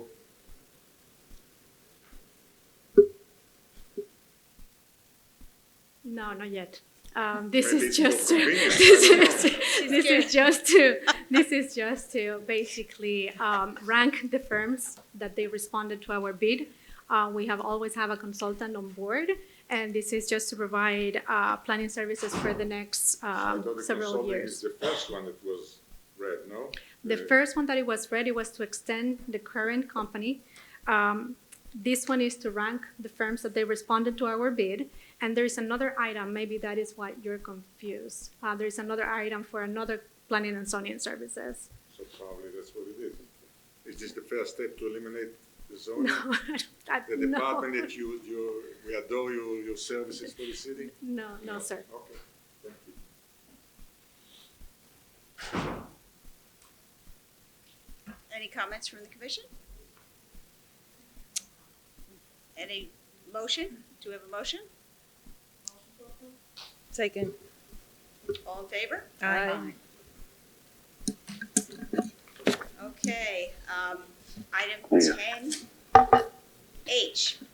A resolution ranking the submittals for request for qualifications number 211001 for space needs assessments and site feasibility study. Mayor, Vice Mayor, members of the commission, this item is based on a request for qualifications for feasibility study related to space needs for our police department. Based on staff review, we are recommending giving us the authority to enter into negotiations with the Architects Design Group.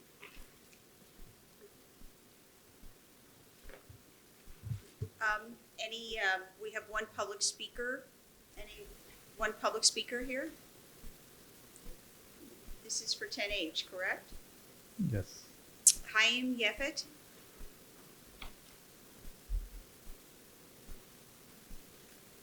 Good evening. My name is Chaim Yefet. I'm from Israel originally. I live in Miami Beach for 48 years. I'm a restaurant operator and owner of several restaurants in the city of Miami Beach, in Bay Arbor.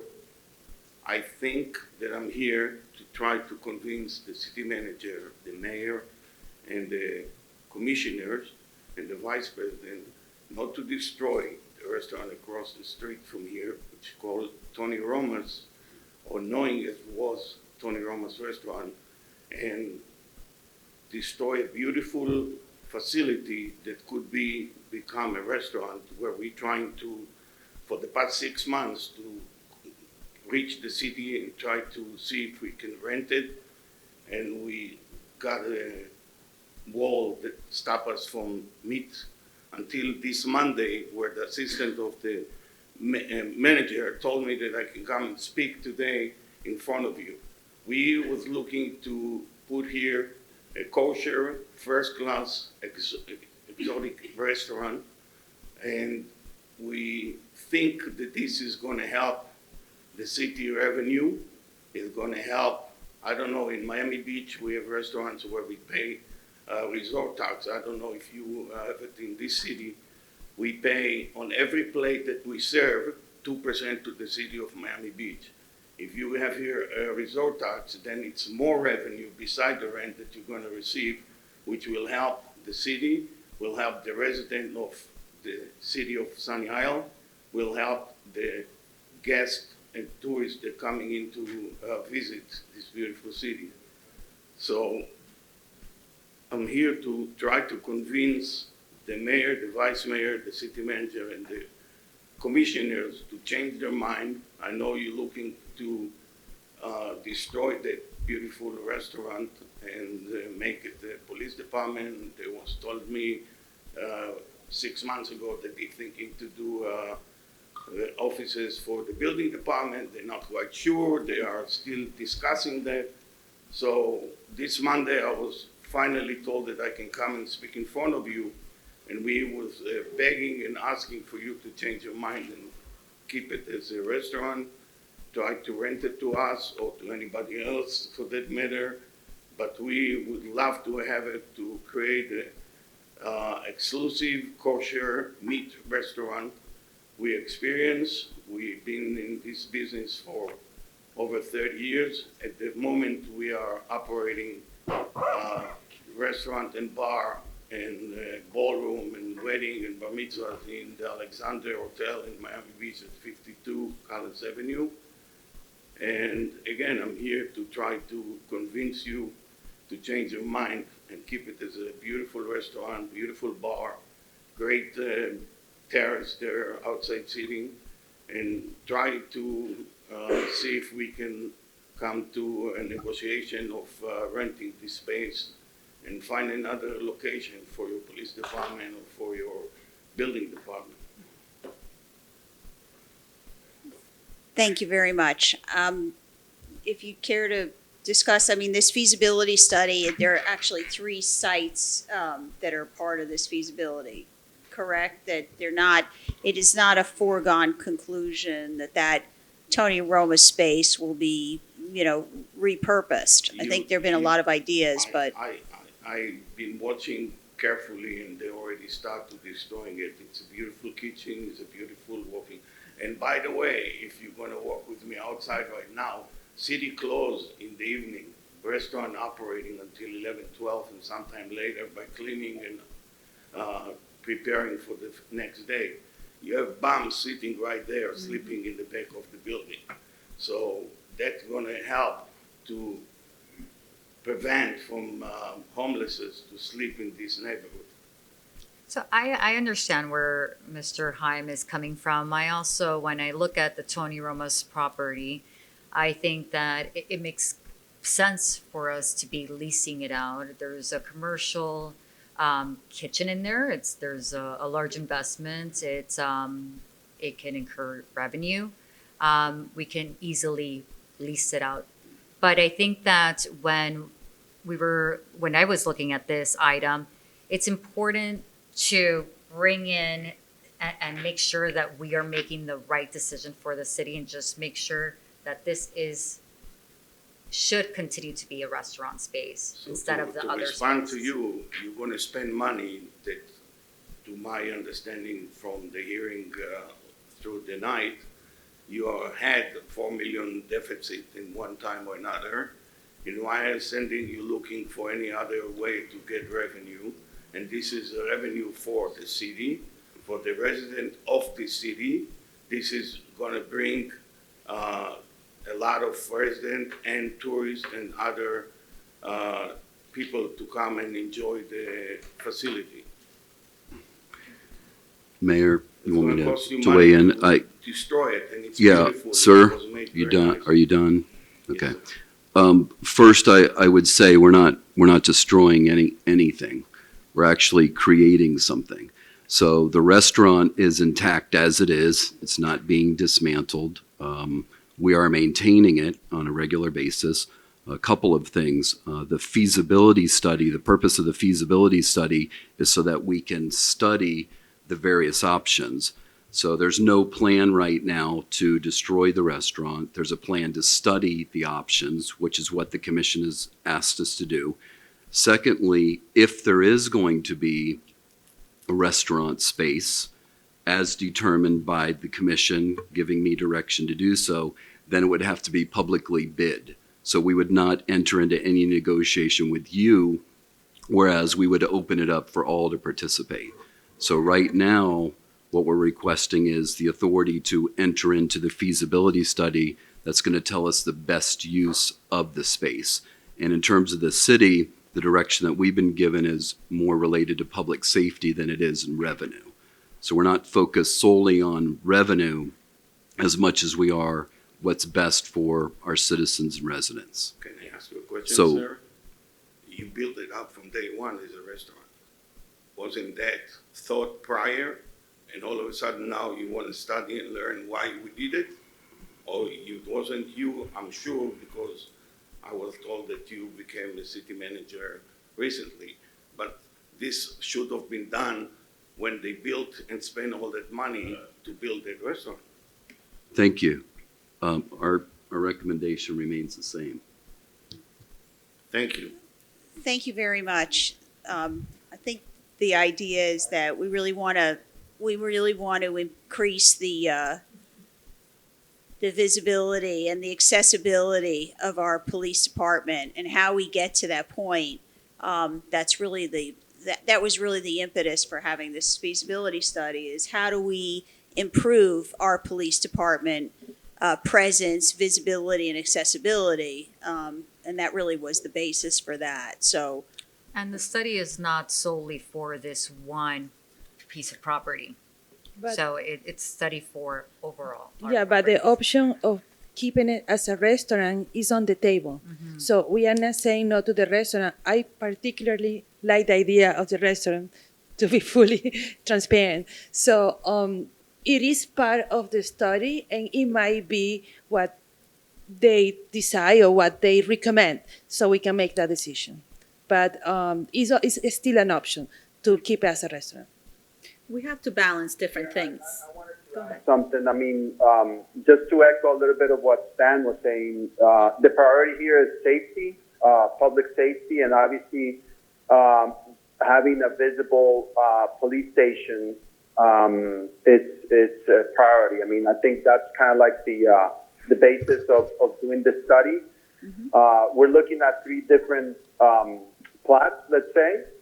We don't know yet, what the feasibility study is going to yield, but obviously, again, the priority here is the public safety of the residents. And I would add to Commissioner Lama's comments that we are balancing different issues. As a city, we are growing. We now have more staff than we had before. The police department is bigger than it was before. But it's not just about the police department. It's about our space needs in general. And we have to figure out how to best serve the needs of the city with the safety component at the forefront, because that's where our focus is right now. But as Fabiola mentioned, it may very well be that at the end of the day, we figure out that the best way to maximize our space can include keeping that as a restaurant, because as a city also we're limited in terms of options for revenue. We don't have a whole lot of options for revenue. I mean, even though we're not hurting for revenue in other ways, but it's kind of nice to have another avenue of revenue. So it may work out that way, but we really have to see how our needs are best met in total, not just in terms of revenue or just in terms of police department. It's intended to be a more comprehensive approach.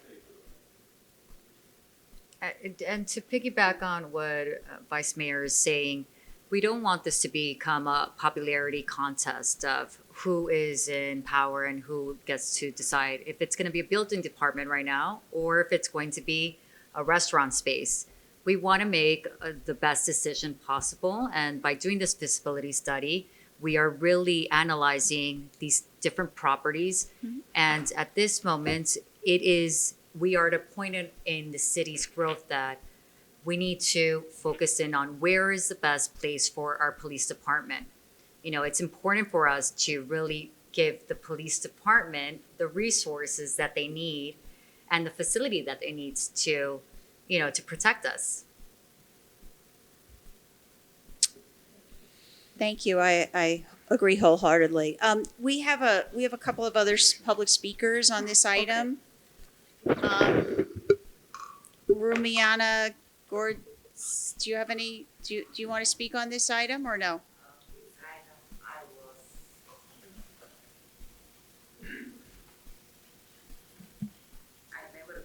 Forget the adult cop when was talking about Tommy Ramos to move the police station, all of this. And I remember he said, don't do this mistake. He has big opinion, and he said how many millions he do revenue to the city bring. How many millions you're gonna spend to move the police station? that's another story. But to be a restaurant, definitely, which one? American restaurant, Jewish restaurant, Spanish restaurant? No restaurant. We don't have too many restaurants here. We need it. And revenue, like Adel Cup, I always remember. He was here and tell, don't do this mistake.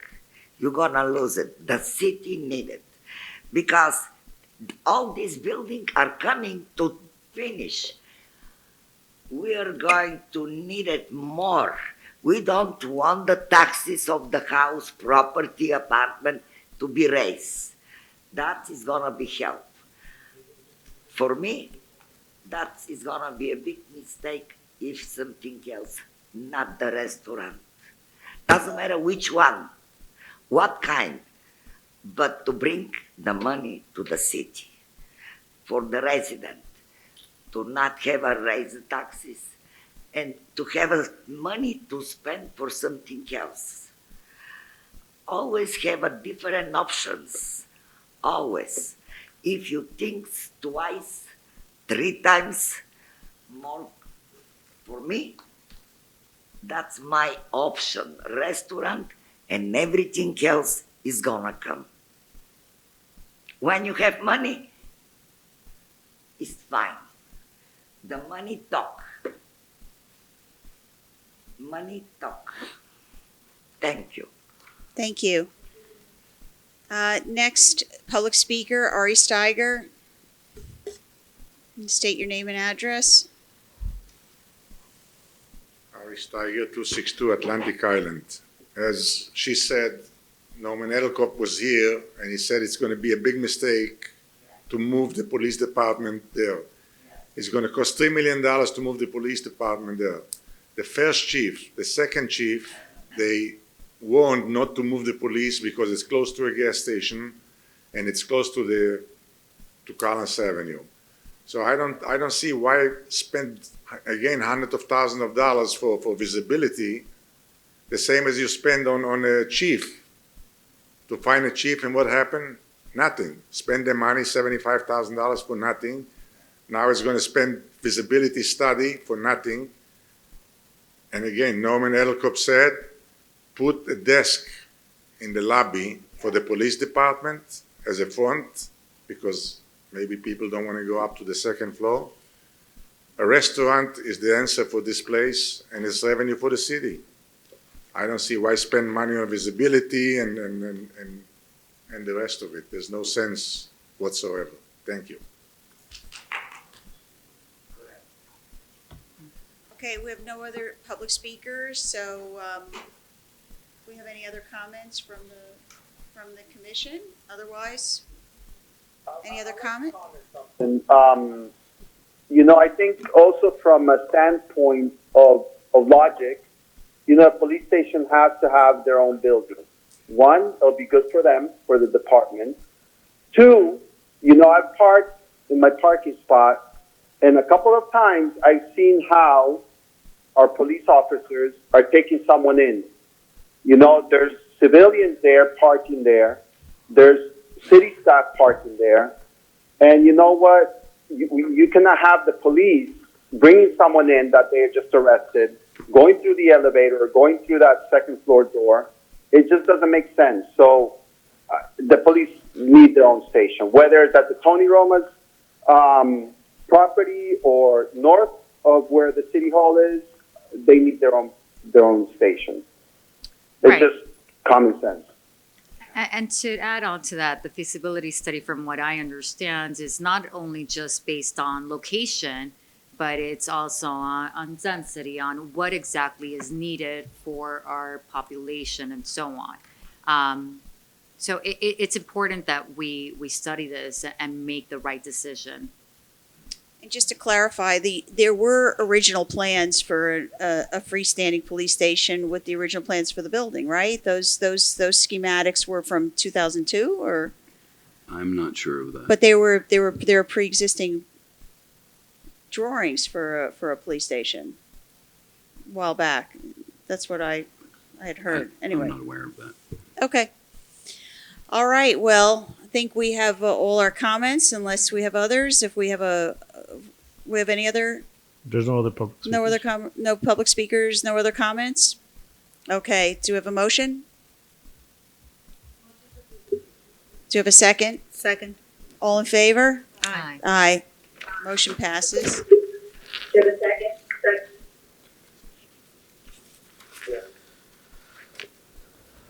Okay, 10I. 10J, 10I, 10I. Tonight is a resolution approving a letter of agreement with Beach Club Acquisition LLC, terminating the triple net lease with the city and accepting the property and any improvements thereon as is condition. Mayor, Vice Mayor, members of the Commission, the purpose of this item is to allow us to enter into an agreement with the Turnberry Sales Center, along with them providing us two payments. One, for an estimated cost of the demolition, $155,610, and another $150,000 in rent. Total amount to be given to the city will be $305,610.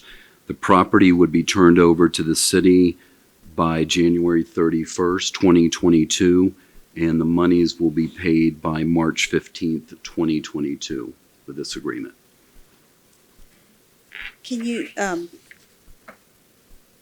speak a little bit to the condition of that? building? We've toured the facility. It's been used as a sales center. So for whatever use the commission directs us to look at the property for, there would be some renovations that would need to be done. There's some maintenance that needs to be done. But overall, the property is in relatively good condition. Certainly capable of being a freestanding facility with some modification. Correct. Okay, we have a public speaker. Mr. Tratner? Can you state your name and address for the record, please? Sure. Steve Tratner, 265 187th Street. Good evening, Mayor, Vice Mayor, Commissioners. When that property was first acquired, I think we can all agree that it was not intended to be purchased for municipal offices. I believe it was part of the overall plan to convert that entire block into either some sort of community center or a park or whatever have you. I'm not even certain that it's zoned for this purpose. So, you know, if I can get confirmation that it is in fact zoned properly for this use, I think it's zoned for mixed residential, so we should look at that. So I do have a couple of points though. I'm not opposed to this, by the way. I know that we can't convert that corner of the property today when we know we've got Navarro to deal with. We still have the opposite corner to deal with. So in the short term, it makes sense to utilize it for something that is at least consistent with the nature in which it resides in a residential neighborhood. So my recommendation, I respectfully request you consider this, is that whatever municipal offices you intend to put in there is consistent with the neighborhood, number one, and then recognize that it's in an area where there are no sidewalks. You've got lots of children walking back and forth there all day long. A lot of people walk in that area, bicycles, etc. So we wouldn't want to put in anything that's going to create high traffic, such as a building department, where you're going to have construction vehicles and pickup trucks, and a lot of other people coming and going. If it's just office space, people come in, they do their work 9 to 5, and they leave. That's a different story. I would also ask that that we, as a city, take accountability for the cleanliness of the area. The prior occupants didn't do a very good job of that. There's always garbage out there. The foliage was always dying. And then in particular in the easement, the trucks would drive through there, create a muddy swamp. It was a reservoir for mosquitoes. And so I would ask the city to take accountability for keeping the area nice and clean. I think I have one other item here. The other thing about the traffic is if it's going to bring additional traffic, we already have a problem with that light. 185th and Collins has a lot of congestion because we already have all the construction vehicles coming and going on the south side of 185th. So this is only going to add to that. And then lastly, I would suggest that we define an end date for this, whether that's 1 year, 2 years, immediately upon Navarro's turnover. I want to make sure that we have an end date in mind because I don't want this to become a permanent outpost for the city when it really is part of our neighborhood. Okay?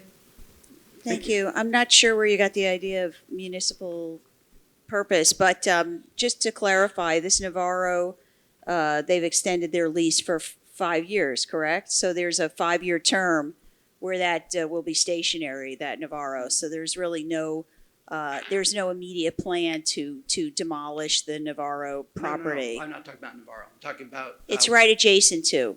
You're talking about repurposing, but that whole, you have to look at it in its, in its totality and the totality of circumstances. I recognize it in the short term. It's not a But crazy short term, idea. yeah, but short term is 5 years from now, right? I don't know. I don't define short term as, 5 years. So. Correct, and at the moment, the initial plan was to put in a permit to demolish the space, so that way we take back parking spaces. And what is now happening is that's being stopped, and now it's being repurposed on a basis of. We don't know what it's being repurposed for yet, right? No, so the short answer to that is no. But we have obviously looked at it and we recognize the sidewalks issue. In my mind, I would love to see that as like our initial, that teen space. But again, if there's zoning issues, then we address that. Because this is not something that would develop right next week. So if there's zoning issues that need to be addressed or code issues we have the time to do that and to do it right. We're not just gonna land somewhere. Why would we do that? But can we agree that in the long term, after Navarro is no longer occupying their space, that we are converting all this into some sort of whether it's teen space, community space, park, whatever it is? I would say yes to that, but I think we need to wait. Again, I think that's part of the larger space need assessment. That is not part of the feasibility. But it's definitely an ongoing conversation, and we need to figure out, we don't have a lot of space left.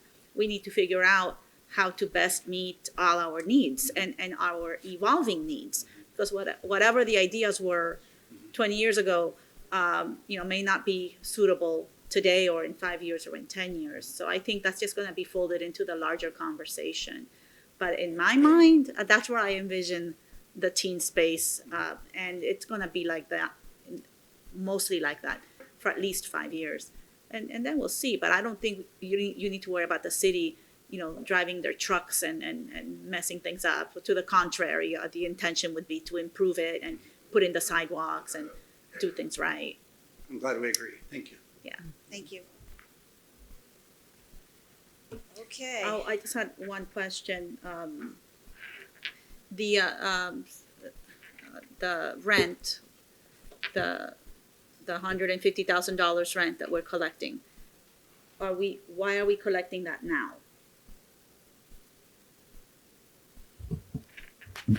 Because they didn't pay it during the term. So they've been there rent-free all this time? Yep. And we're collecting it now at the end? Correct. And should we have collected it, I'm Yeah. assuming? Yeah, the city should have been collecting the rent, yes. Okay. No. I'm so sorry? Somebody said something, interest, I don't know. We need someone, we yeah. can't go back and forth from the audience. You're We right. we can't record it. If you want to speak, you have to fill out a public speaker's card before the item is introduced. But thank you. We have another speaker card, Romina Frosdinova. 10I.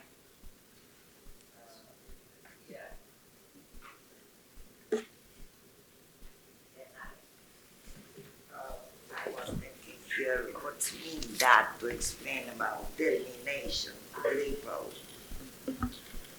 What is from the termination, just to be explained? This Rumi, could you lower down your microphone? Speak into the microphone. Okay. Thank you. I'm sorry. Okay. Okay. Approving, then what is the termination triple net lease with the city accepting the property, this part? What termination? On what terminating? So essentially, that property was slated to be removed and destroyed, right? And so the idea is the sales center is no longer being utilized by the developer, and the original plan was to demolish that structure, but this idea is to keep the structure intact because it has some value and can be repurposed. Correct. They're terminating their lease because they no longer need to sell any more units. For which property is that? No address here. This is the Turnberry Sales Center behind Navarro. Behind Navarro. So, in this case, the city is gonna pay for that? No. No, the city's going to be receiving in excess of $300,000. Because that's, I know, is a city property. From Correct. 185 to 186, everything is the city property. They were leasing the space. I'm sorry? They were leasing the space. They lease, but Now they're terminating it. The property was set, the improved structure was set for demolition. And the idea here is to not demolish the structure on the property, but to terminate the lease, receive the back lease payments, and not demolish the property. And to then, enter into some consideration as to how that property, that improved structure would be utilized. Repurpose it for the purposes of our residents. this can be used for the next project. They're going to use it for No, sales it's center. not. I think No. so many. No, it's not going to be used for a future sales property. Okay, thank you. Thank you very much. Okay, if we have any other comments from the commission? Otherwise, Ed, we have any other clarification, or we're okay? So I guess we're ready to take a motion. So moved. Second. All in favor? Aye. Aye. Okay, resolution, item 10J. A resolution approving an agreement with SEPI Construction and Engineering to provide general planning services. Mayor, Vice Mayor, members of the commission, the purpose of this item is to hire an independent company that's going to perform a complete review of our city's comp plan and land development regulations. There's been some inconsistencies in the past that the city has had to deal with, and we need to clarify. The not to exceed amount of $100,000 is based on prior years' planning and zoning estimates, and the contractual rates are based on a bid that was let through a proposal performed by the City of Oakland Park.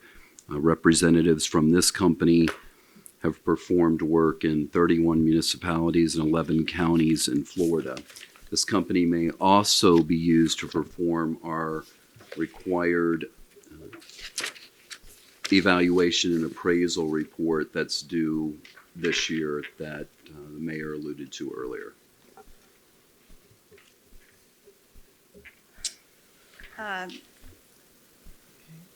No public speaker comments, no, any comments from the commission?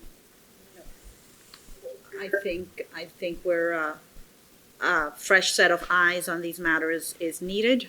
I think the town center area in particular needs some attention. We've been looking at that for some time, and I think this is necessary.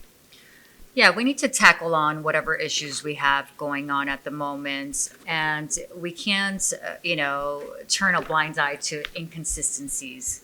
So it's time to now know what's really going on and how we're moving forward. Any other comments? Have a good consultant to come in and work through some of these discrepancies and these zoning matters. Okay. Do you have a motion? So moved. Second? Second. All in favor? Aye. Aye. Okay, 10K and 10J have been approved, and we're going on to any other discussion items. No, Mayor, we do have the, a motion, 11A. So for the Auditor Selection Committee. Okay. So- Oh, that's the. Yeah, that's the add-on. So okay. just to give the commission a background, we recently extended the contract for our current auditor to go through the next few months to give the finance department some time to be able to go out to bid as required by Florida statutes. And also another requirement from the Florida statutes is that the city create an auditor selection committee. So this would appoint Vice Mayor Vizcarra and Sunny Isles Beach residents Norman Edelcup and Lou Thaler to serve on the board. And what they would do essentially would be to draft the RFQs to go out and review the submittals. So it's just basically a motion to approve the selection of the members and to direct staff to formalize it into a resolution. Any comments?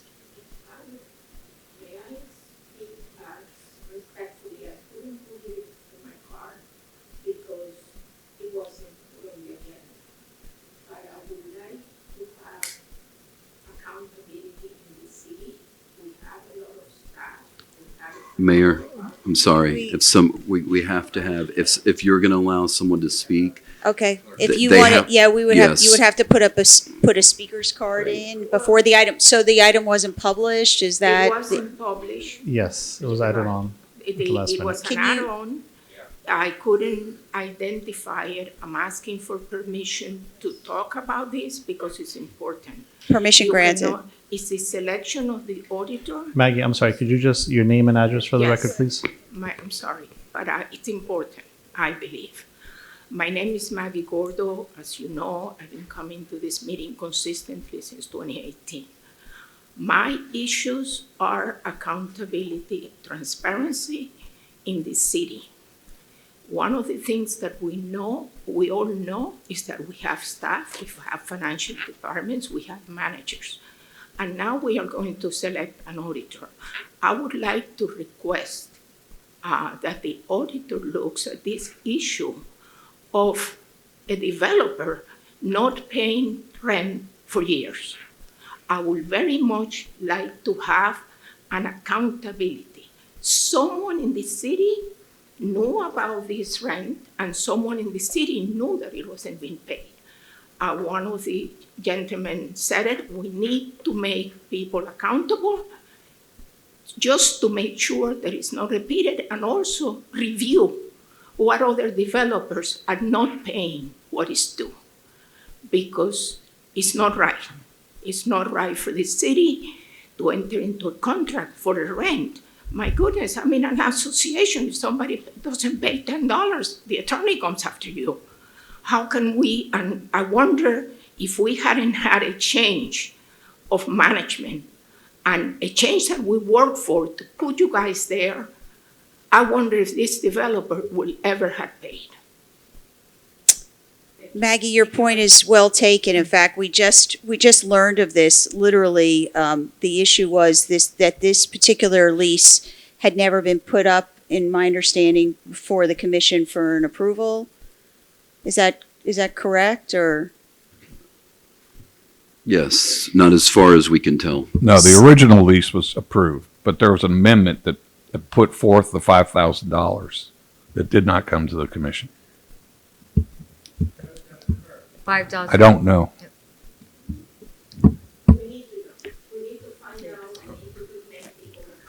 So I think this is the right step to have this, this auditor's committee, and now to continue with accountability, transparency, auditing.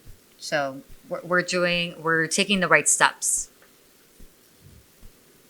And Mayor, I just wanted to add that this is part of Audra's here tonight. If we need to hear from her, I'd like to just let her do a very brief presentation on the Auditor Selection Committee. I've asked her to review the budget, and this was her first recommendation, that we update our auditors and create this selection committee that's before you tonight. Audra. Good evening, Mayor, Vice Mayor, Commissioners, and City Manager and staff. I'm glad to be back at the city. As most of you know, I was the Finance Director from 2013 to 2018. I did depart. Given the changes that have happened, I was asked to please return, and I was able to hit the ground running. So I am in the process of reviewing a lot of things. The Auditor Selection Committee is just the first of many things that has to be taken care of, because our current incumbent audit firm has been in place for beyond their original contract term due to various reasons. So the first thing we need to do is obviously get our RFP out there and select a new audit firm to continue our audits. For the audience and those of you that don't know how that works, but statutes require the city to have independent audit every single year, and the firm looks at anything we ask them to, plus all of the normal things that are part of a governmental audit. So the recommendation that I heard will certainly be communicated to the auditors to take a look. I'm not sure if this history would, anything at this point many years later will be able to be determined, but we will certainly ask them to address it for us. And the audits will continue as they always have. As every audit that this city has had from my tenure all the way through now has been without findings that were of any significance, just slight management recommendations, if anything. So the city's finances are kept in very good order, and I'm pleased to report I haven't identified anything so far that wasn't. This is an anomaly, the lease that was found that wasn't paid. I'm not sure how that occurred, but we will certainly look into it and see what the finance department can do to assist in making that determination. Thank you, and welcome back. Thank you. And for those of you that don't know, I am also a certified public accountant and have been for my entire career in government for 20 plus years. And I assure you I will do my best to be a good steward for the city. Thank you. Thank you. Thank you. So if I can just have a motion, Mayor. We need a and motion. Can we have a motion? Yeah, motion to approve. Second. All in favor? Aye. Aye. Thank you. Aye. Okay, now we have the rest of the discussion items. So we'll defer on the condo registry ordinance at the Dade County level. We can talk about that at an upcoming meeting or the condo workshop. But that is something that's interesting, making its way through the county, and that will require reporting and of condominium associations to the county and additional transparency on the condo level. We've talked about 12B, beach litter. Discussion of beach litter, and we have Arena. Good evening, everyone. I prepared a presentation today, so if that could be pulled up. Thank you First, so much. state your name and your address and Yes. what it is that you do that's so compelling on a weekly basis here in the city. Of course. My name is Arena Zarkova. I live 150 Sunny Isles Boulevard. So today I came to talk about beach litter, specifically the type of trash we find, and then exactly what we're currently doing about it and what else we can do, like as a city, as citizens, to help keep our environment clean. So thank you so much for letting me speak on this. And I also wanted to touch upon that I'm the founder of Sunny Isles Beach Cleanup. So I started my cleanups in August of 2020. So it has been almost 2 years, but so far I have done around 80 beach cleanups, and now today I'm here to share with you what I have found and like the information I have collected. So, the next slide, please. Oh, that's what he's doing? Okay. Oops, sorry. 1 second. Just go.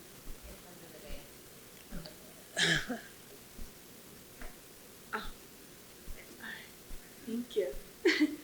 All right, so what exactly is the problem? Well, I wanted to touch upon that the type of trash we see on our beach.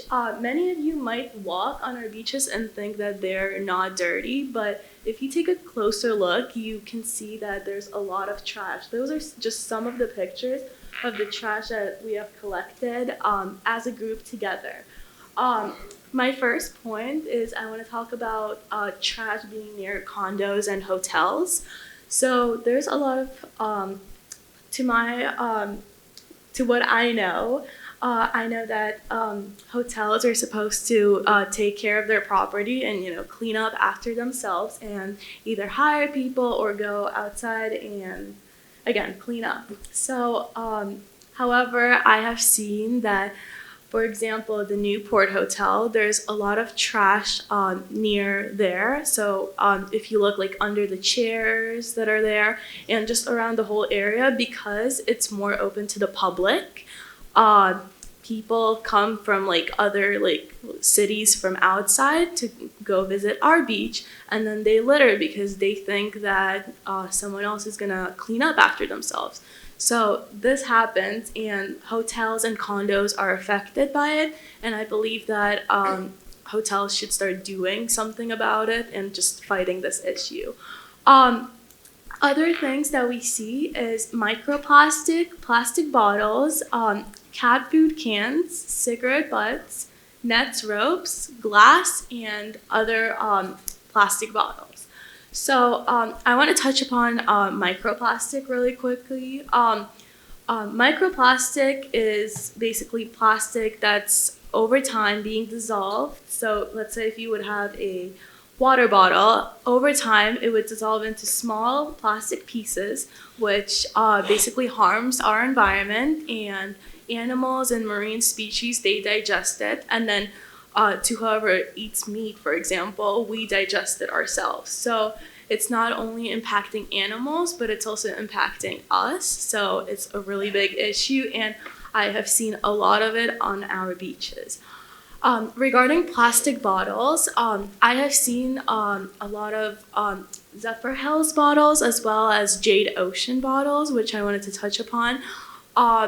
Even though Jade Ocean is doing a great job providing, you know, their residents with water. However, I don't think it's sustainable, as a lot of those bottles end up just on the sand and everywhere else in the bushes. So there was a point where we found just one full bucket of those bottles by themselves. And I used to stay at that building as well, so I can say that like those bottles were still used 2 or 3 years ago. So just imagine the impact it has within at least 2 years. It's a lot.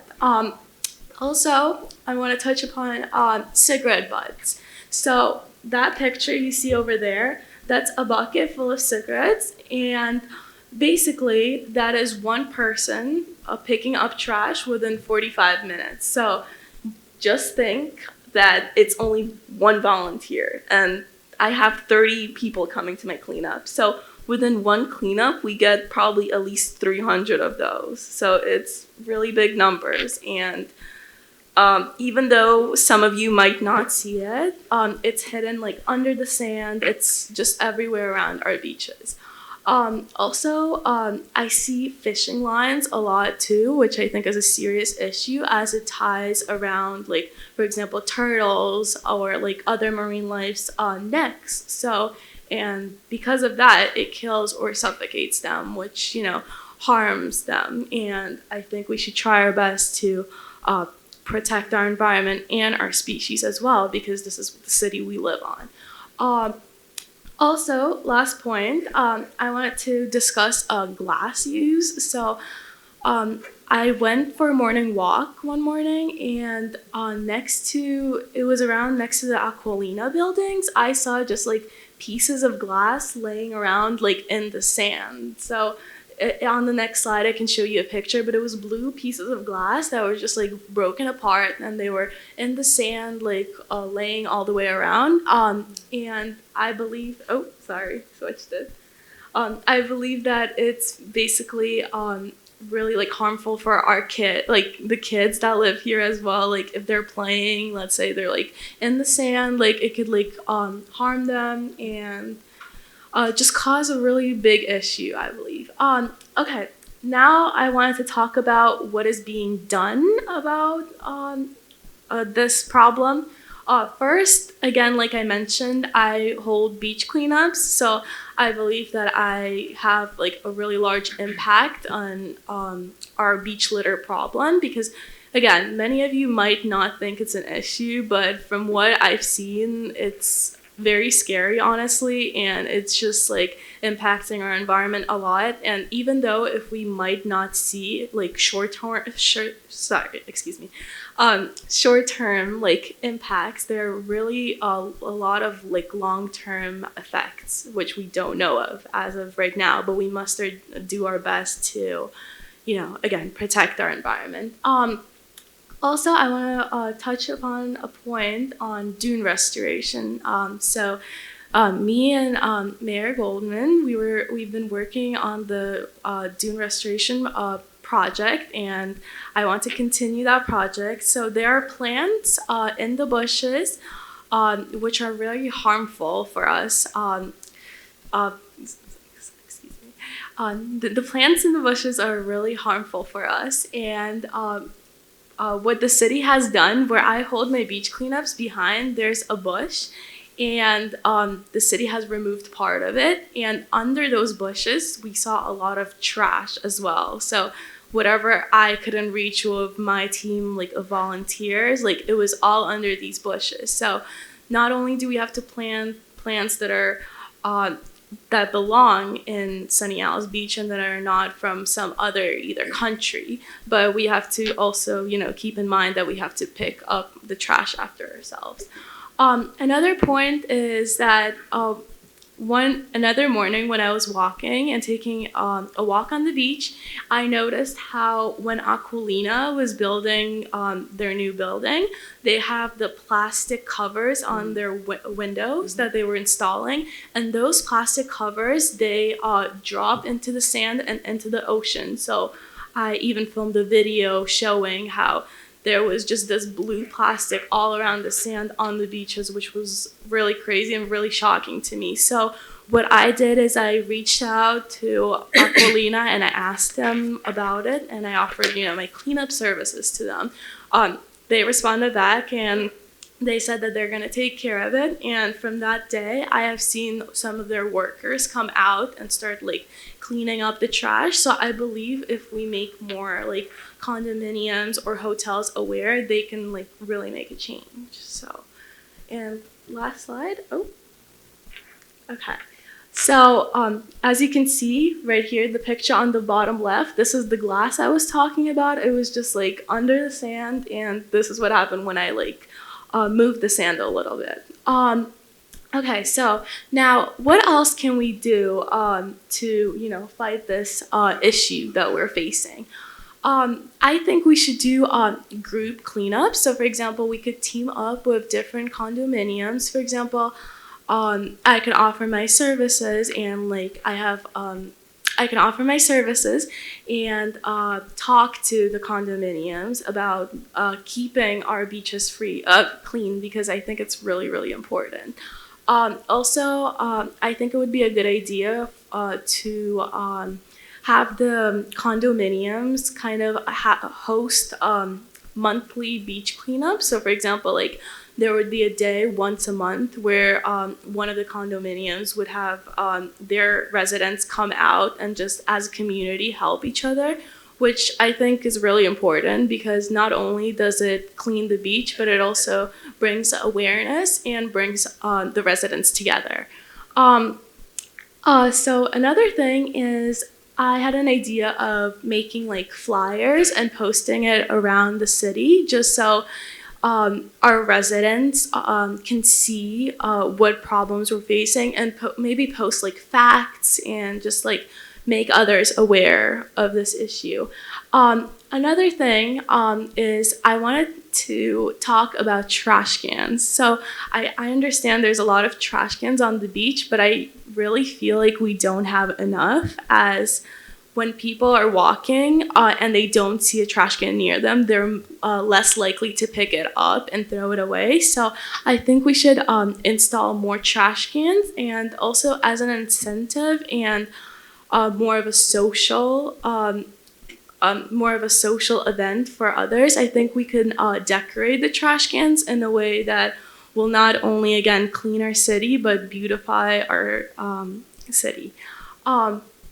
And last thing that I wanted to talk about are teen green events. Again, me and Mayor Goldman discussed those events, and I'm planning on holding these teen green events for teens so that they're aware and they know what is going on in our environment. And so we can hold, for example, lectures or different types of events that will, again, not only make them aware, but also be able to socialize. So I know there's a lot of like teen events that you guys do. So this green teen event will like only help bring them together. So I thank you for your time, and I hope you enjoyed this presentation, and I hope you're now more aware of the issues that we're facing on our beach. Thank you. Thank you so much. Thank Thank you. you. Excellent presentation. Seriously. Thank you for your activism and your involvement in making our city more beautiful, and some of your great ideas. I think that we can certainly get more cooperation and help from the outerlying hotels and condominiums, and really to control this condition and Thank you. ameliorate it. Thank you so much, Irina. Thank you. Yeah. Have a good night. Absolutely. Great job. And aside from just the activism and bringing awareness and volunteering, we have a dire problem on our beaches. Yeah. I live on the beach, and our beaches are filthy. If you run your hands through the sand, there is garbage. So my children growing up on the beach are not growing up looking for seashells. They are cleaning up the beach. Yeah. And that's a problem, because we have to tackle on, the cleanliness aspect of it, but at the same time, we need to figure out some solutions to prevent it from happening.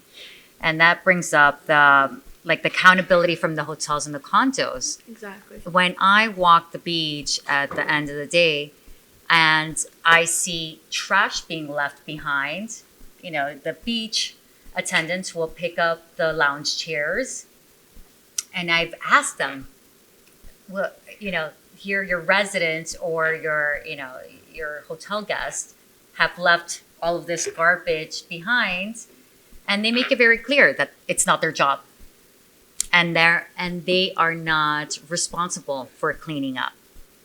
So the hotels and the condominiums make it very clear that they don't have to do it. Yeah, So that's exactly the problem, because people think they don't have to do it, but in reality, even though you don't have to do it, it will only help our environment. Right. And they just expect for the following day, for that tractor to come in and rake it up. So I think that's a huge problem, because the other interesting part about it is that a lot of these, or I want to say a lot, but some of our buildings, they use actual local based water bottles and plastic cups. So we know exactly, who is at fault and who is leaving it behind. We need to start to have these conversations. The way that Aquilina has been very accountable and has worked with you. I have also reached out to some of the other, hotels and notified them. But unfortunately, I haven't received, that forthcoming support. Yes, we will clean it up. Because then they make it very clear, their property line ends and then the rest, the sand, is Miami-Dade County. So I think that it's something important that we really need to address and figure out if there's anything that we can do. And it can start by the condo teams and having these events and bringing more awareness. Also with the teen events, I think that it's great. Yeah. Thank you. And certainly the different types of litter, we spoke about that. Obviously the fish nets and the fish gear, that's something that we can maybe address at the pier level. And then of course the cats, the feeding of the cats, and you've identified the cans, right, of cat food as a litter source, and that's very easily identifiable. And Exactly. Yeah. so these are different types, right, or the disposable bottles, the single purpose, the single use. So those are things that we can maybe address directly. Yeah, that's why we have reusable water bottles also. So we must, do our best to make a change and make a difference. So Thank you. Thank you for your time. You're doing Arina. great. And I'm thinking, since you were successful in getting the workers to pick up behind Aquilina, maybe we can get you to call the other hotels. Yeah, of course. As an Very ambassador. efficient. She can be an ambassador. Teen ambassador, yes. Exactly. But I'm very bothered, and I've always been bothered, not just on the beach, but in general. I don't know where that missing link, where that was missed, but smokers just flick their cigarettes when they're done. It doesn't matter where they are. They're in their car, they're on the balcony, they're on the beach. It's like, I don't know if they think it disappears or there's just not part of the I don't know why that's not considered litter, but it's all over, like grassy areas and condos, it's in beaches. And we can't ban the smoking on that yet, and I think that's coming, hopefully. And also, I'd like to remind people that the beach is not a dog park. I think a lot of people forget that. It is a public beach, but it's not a dog park, and it'd be nice if we didn't continue to see that. And that will be all. Yeah, I also want to bring up the construction debris when they are developing, because I've also seen it, not just with the window peeling, but also with a lot of zip ties. Oh, yes. Incredible the amounts of zip ties and construction debris that while they're developing these high rises, it leaves behind. So again, I think it goes back to being a little bit of that accountability, or even having our city, assess, where, with the data, and then enforcing if we can. Okay, I want to say something. First, Arina, I'm very impressed with your presentation. I love it. Thank you for what you're doing. And another thing is that, correct me if I'm wrong, but the trash in the beach is collected by the county, right? Can we somehow start the conversation again about installing recyclable trash bins in the beach? Because right now we have just a big silver bin, and everybody puts everything in there. So I think people also will be a little bit more motivated to go and put the recyclables in a recyclable trash bin cans. And I know we don't collect the trash. That's been kind of the issue. So maybe we can start the conversation with the county to have those installed. And maybe we can use our ambassador, for those conversations. It's hard to tell her no. So, okay, so thank you. Thank you. Thank you so much. Hopefully they'll remove the preemption on the city to regulate smoking on the beaches, and that will go towards that issue of the cigarette butts littering the beach. Yes, that would help a lot. So, thank you so much. Thank you. Have a good night. Thank you. Thank you. Thank you for being here. Okay. Okay, discussion regarding, item 12D, discussion regarding Women's History Month. So that'll be me. So Women's History Month is in March. I wanted to. Vice Mayor, I'm sorry, could you grab the mic? Always a problem with me, sorry.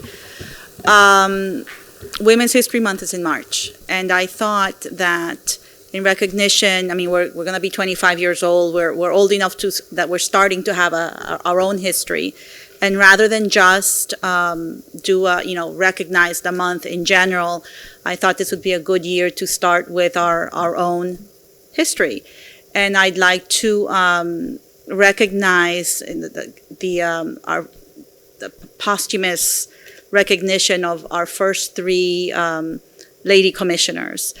The reason I'm bringing it up as a discussion item and not just, putting it forward is because this would require some, reaching out to the families and I'd like Women's History Month in the future to be tied to the community a little bit better. I think this is a nice way to start. And I think it's possible, but I think I need to defer to Susan a little bit on that. And to see, perhaps presenting a proclamation to a family representative or a family member. But I'd like to get your input. And by the way, it's nice to see you up here. And welcome. Thank you, Vice Mayor. Yes, absolutely. We'd be delighted to work with the media team and come up with a program for Women's History Month and have something where we could honor those three women commissioners. Do you know if their families are still here? Connie Morrow has family that is local. Lila Kaufman, I do not believe does, but they may come in town. They came in town for the garden dedication. And Roz. And Roz, yes. Okay. I think that, I'd like to explore how to do that, and then we have February to kind of, put that together. Yes. Okay. So that was that's it for me. That's beautiful. Thank you. Wonderful. Thank you. Thank you, Vice Mayor.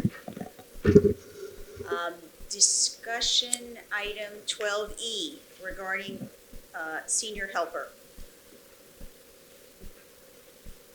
Alex. You're up. Well, you hear me? Yep.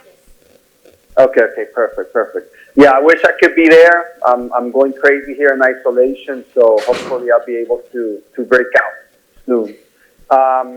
So I had brought this issue up, or this idea in last commission meeting, of establishing some sort of perhaps committee or some sort of, have some staff assigned within the city to help out seniors with whatever we could, whether it's helping them fill out forms, renewing their ID, trying to get a phone number or trying to get a hold of someone.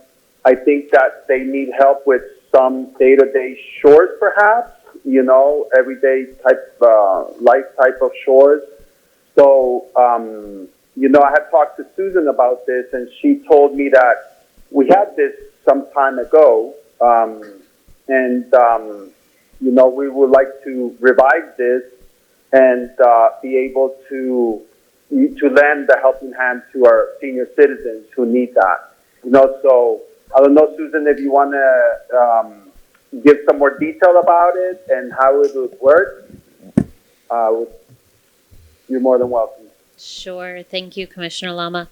Actually, if Sylvia doesn't mind, I'd like to call her up because we discussed this when you brought it up, and she's going to take it above and beyond what we used to do. Sylvia? Okay, great. Okay, I just want to, I want to add before I start that our 1706 line gets calls for everything all day long. And so we do get a lot of calls from residents asking all sorts of questions, how to get the pass for the county bus, how to get their driver's license, all of those things. But in addition, based on what Commissioner Lama brought up at the last meeting, we do want to revitalize, re-implement that senior helper program. And so what we're looking at doing is we have 2 full-time positions budgeted for Gateway. we had only filled one to open up and to kind of see how the flow was, see what the traffic was going through the facility.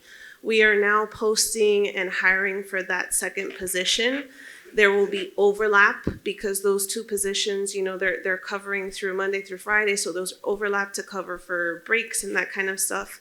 When that overlap happens, we're going to basically set up office hours and we'll create a campaign and share with the public so that they understand that these days and times they can contact that number, and you know, the individuals answering the phone will attempt to help them with whatever the question is, whether they don't know it and they have to look it up on the internet or they're finding resources for them.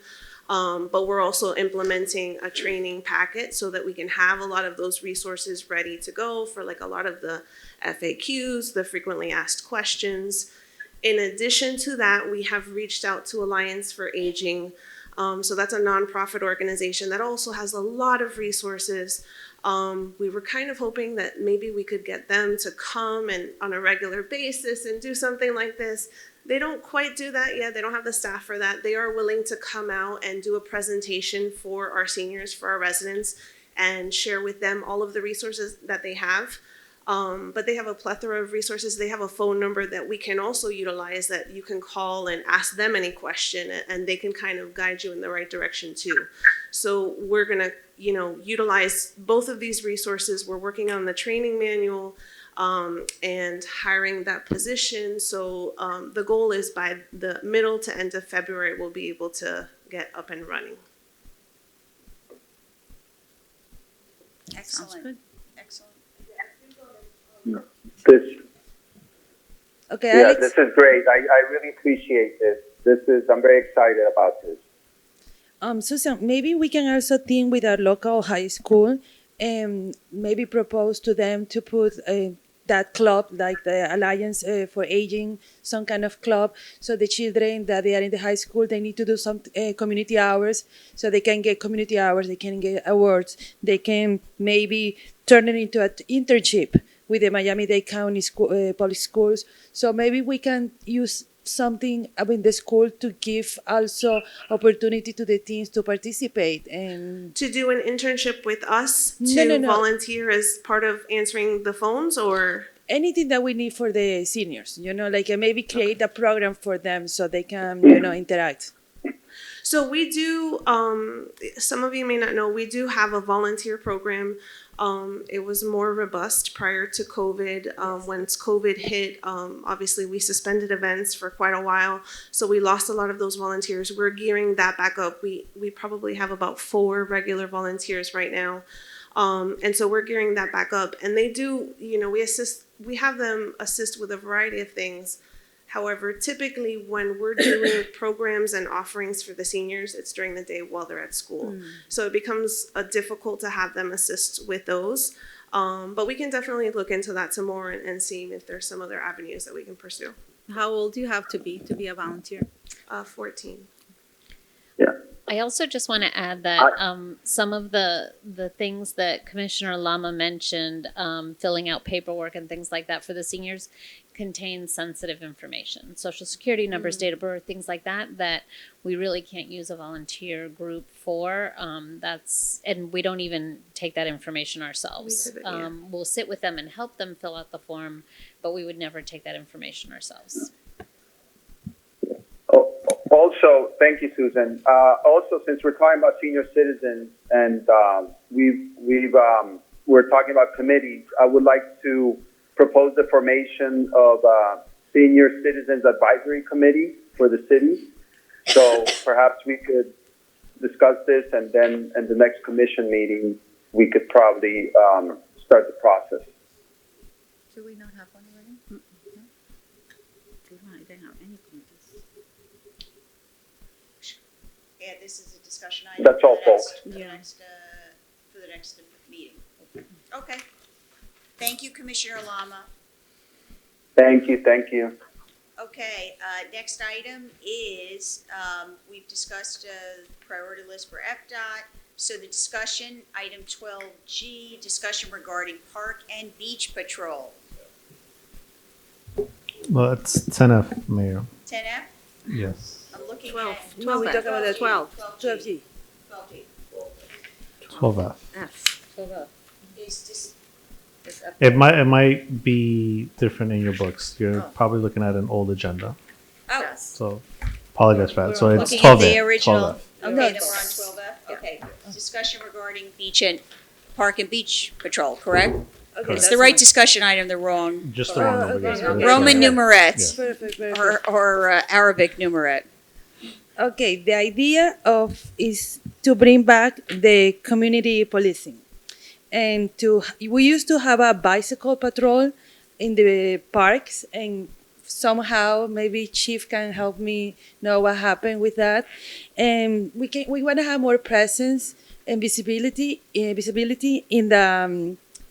the beach and in the park. Part of the problem with the litter and the dogs in the beach is because we don't have enough patrol in the beach. So the idea is the formation, actually bringing back that community policing that we used to have, and see how we can discuss about it. Okay, well, I can tell you as recent as last week, I just put out a memo to our Ocean Rescue Unit, which, as you know, falls under the police department, directing them to start helping the police department out with the beach patrol. So they, since, about a week ago, Stan, I think, since then, they have assigned one of their ocean rescue guys to do the patrolling on the beach and the beach accesses. And short of confronting anybody, if there's the residentially challenged people or anybody else, dogs on the beach, glass on the beach, they immediately contact our dispatch and they send an officer out there to deal with it. Perfect. As far as the bikes, years ago, we had dedicated bicycle officers. We don't do that now because we've gotten a lot busier, but we have several officers that are bike certified, and they've been issued bikes, and you'll see some of them, they got bicycle racks on the backs of their cars, and they bring their bike around with them, and when they get any downtime, they'll park in like parking lots or parks, and they will patrol. It's not what we want right now as far as the amount we're getting done, but we are very busy, and we're short still 6 officers. We're working on it. We've gone up, I think, by 4 in the last 6 months. So we're moving to the right direction. But it's still there. It's not gone. It's just not as much as we'd like it to be right now. Okay, thank you. All right? So that's interim, right? So that's interim until we can get, because we've had that. Correct. Zamora's Yeah, we did have that dad at the had beginning. that many years ago, right? Well, it's amazing. If you look back at the beginning, we started in '98 with 29 officers. And during that time, we had a full-time bicycle patrol. We had full-time ATVs on the beach. We had a lot of different units that now we're up to 53, and we can't do half of that because the call volume. But again, back then it was majority 2-story mom and pop motels. Now look what we got it. So things have changed, but we're catching up. What about ocean rescue? Because also the population of beachgoers has exponentially grown. So do we have extra lifeguards on duty? Or We have 10 towers that we man, and we try to make at least every other one a 2-man tower. Sometimes, depending on shortages, we can't, but most of the time we do, as well as a rover and as well as a supervisor. So we have adequate coverage out there. It's just getting them to do more now to help us out. Like I said, I just put that out last week. So they're chipping in, and they're making it a lot easier for us now because some of our vehicles can't get out on the beach. They're out there on the ATVs and UTVs constantly, so they're going to be our eyes now, and hopefully they'll help out a little bit. Perfect. yeah, I think that we should at some point also reevaluate the ocean rescue and the amounts of lifeguards because. Yeah, I know Susan was looking at it at one point a while ago when the development of these buildings are coming up. Maybe adding, I know we were going to build that one, what was it, okay, and so, I mean, it's just a matter of the development and where we can put them. A lot of these condos, they actually call us and ask us to move the tower. And usually it's the sales trailers and stuff because they're trying to show the view of the beach and they don't want some tower in their way. And then our priority is safety first, but theirs isn't. Right, but So, safety is important and people drown in our beaches. Right. So we try to compromise with them if we can move them over towards the beach access a little bit to the left or right, as long as it works for us. I mean, we always have the final say. We've never been told we had to move them. But if we can work it out, we get with Justin, our ocean rescue manager, and he evaluates it and lets us know if it's still safe. And Yeah, I worry about them having more responsibilities and then also the safety aspect of patrolling the waters and so on, because again, it has, like, we have so many beachgoers nowadays. So that's something that we should I mean, I look think into. our ocean And rescue also is the adequate. shortages with COVID and so on. They're pretty good. I mean, and honestly, when I first took over Ocean Rescue, I thought it was like a stepping stone. It wasn't really a job that people cared about until I saw these guys work. Yes. They're dedicated. A lot of them, I think at the time when we looked at most of them, was at least a 10-year career already. The ones that were employed by us. These guys, they're dedicated to their job. They love their job and they're good at their job. They're And amazing. I've gained a lot of respect for them since I've had them, and it's interesting. They take it serious. They really do. Yeah, they're our beach heroes. They are. They really are. But we think we need to give them more resources.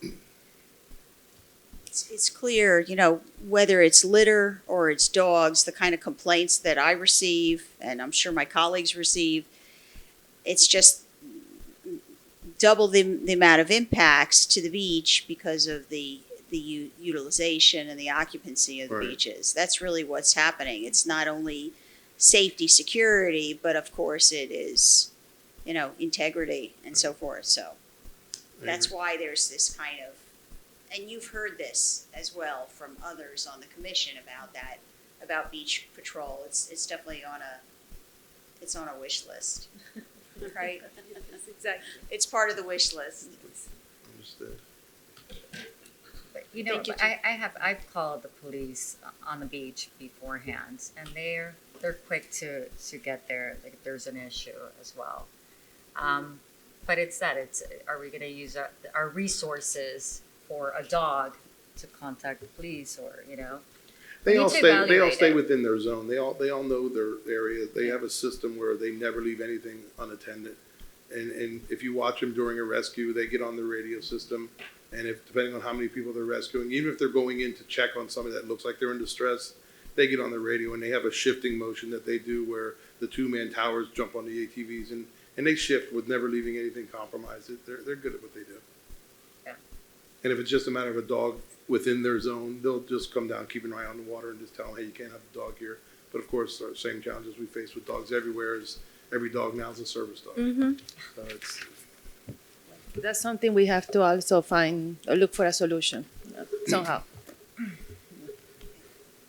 Thanks so much. All right. Thank you, Chief. all right. Thank you. Last discussion item.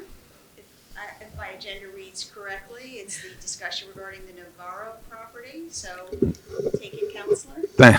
Thank you, Mayor, Mayor, Vice Mayor, Commissioners.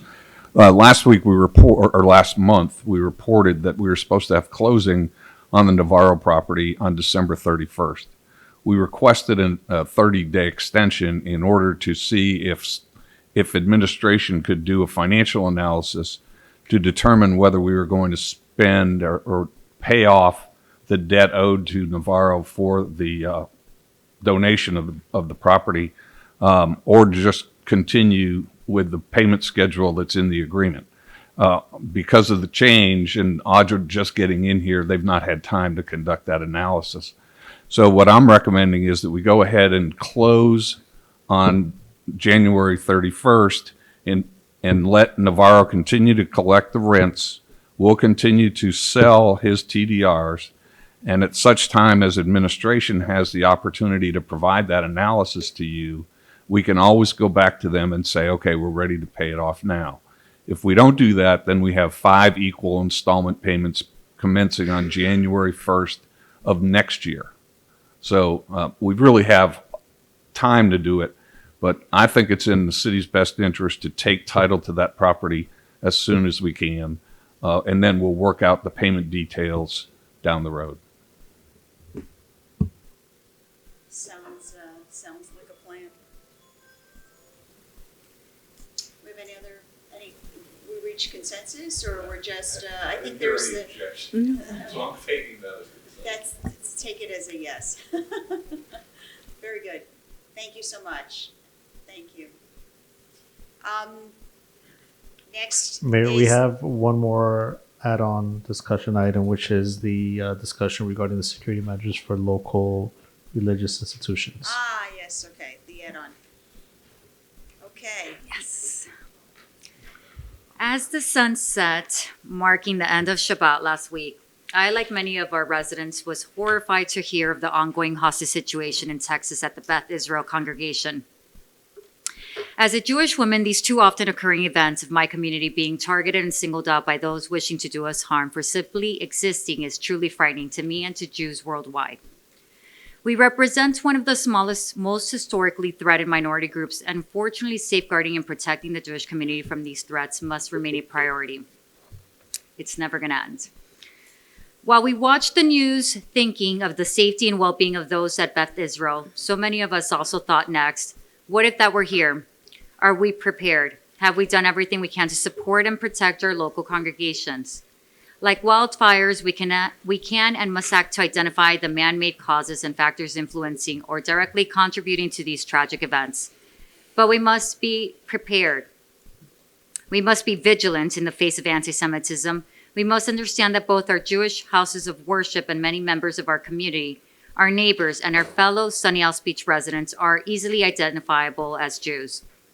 I believe it is our duty and responsibility to our residents that we take a moment to discuss how we can best safeguard our religious houses of worship in identifying, seeking out, and securing resources for training and security, and in doing and ensuring our religious leaders are being included and asked in what we can do best to help ensure our safety. I reached out to our city manager and our city staff and have spoken also with our police department and would like us to further discuss how we can ensure we're following through and rapidly identifying our next steps to secure and support our religious places of worship. I hope we can identify additional resources for training, funding, and that we will all agree to work together to ensure some basic steps are being taken, including security assessments and having proper police presence, especially on Shabbat, high holidays, and other days of worship. I've asked also that we include our church in these considerations and actions.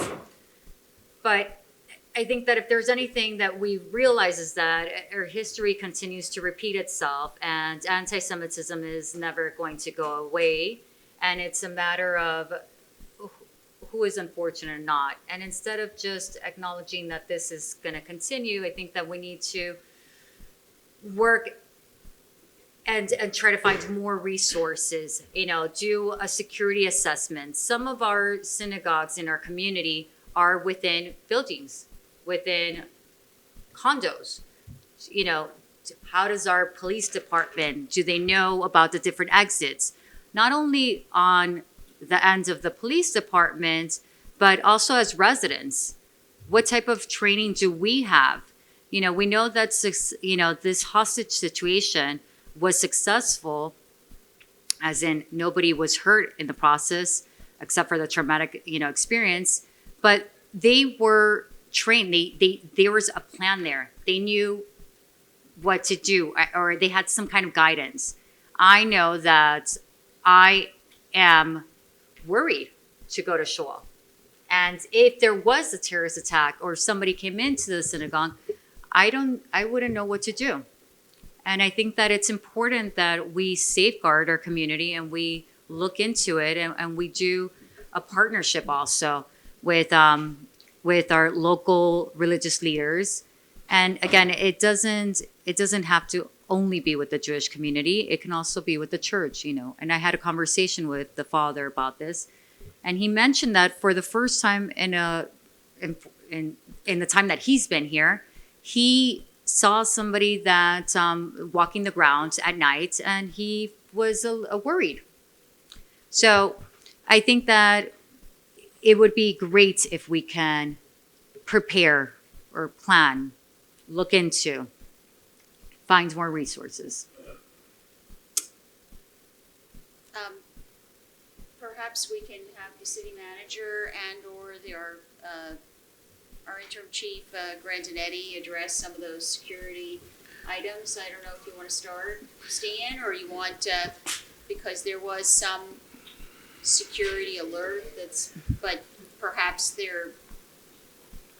Right. I was just going to say, I heard from a couple of you regarding your concerns about the situation that happened. I spoke with Mike about it, and asked him to kind of give you an overview of some of our measures we're taking. Okay. Well, during the holiday season, we always put extra watches on the synagogues and all the religious houses. Particularly after the incident in Texas, Stan sent me a message at night, and we immediately put an extra watch on them. And the officers, and you can probably talk to most of them, they'll tell you they've seen the police there because they were getting out of their cars, walking around, talking to the employees there. So I'm sure they know we were there. But as far as I know, one of the questions you were talking about, security surveys, we do that. We have a couple of people in our department. One of them is Detective Glensberg here. I asked to come up here with me, and hopefully he can explain it better. I don't want to act like I know exactly what it is, but it's called SEPTED, and I know we go out when they call us, and we do a total evaluation. And Mitch, if you can explain that real. Yes, good evening, Aaron. We've actually done quite a few of the temples in the city. Myself and my colleague Sandra Black are both crime prevention practitioners, and we have visited quite a few of the institutions, and we've done assessments the last 5 or 6 years.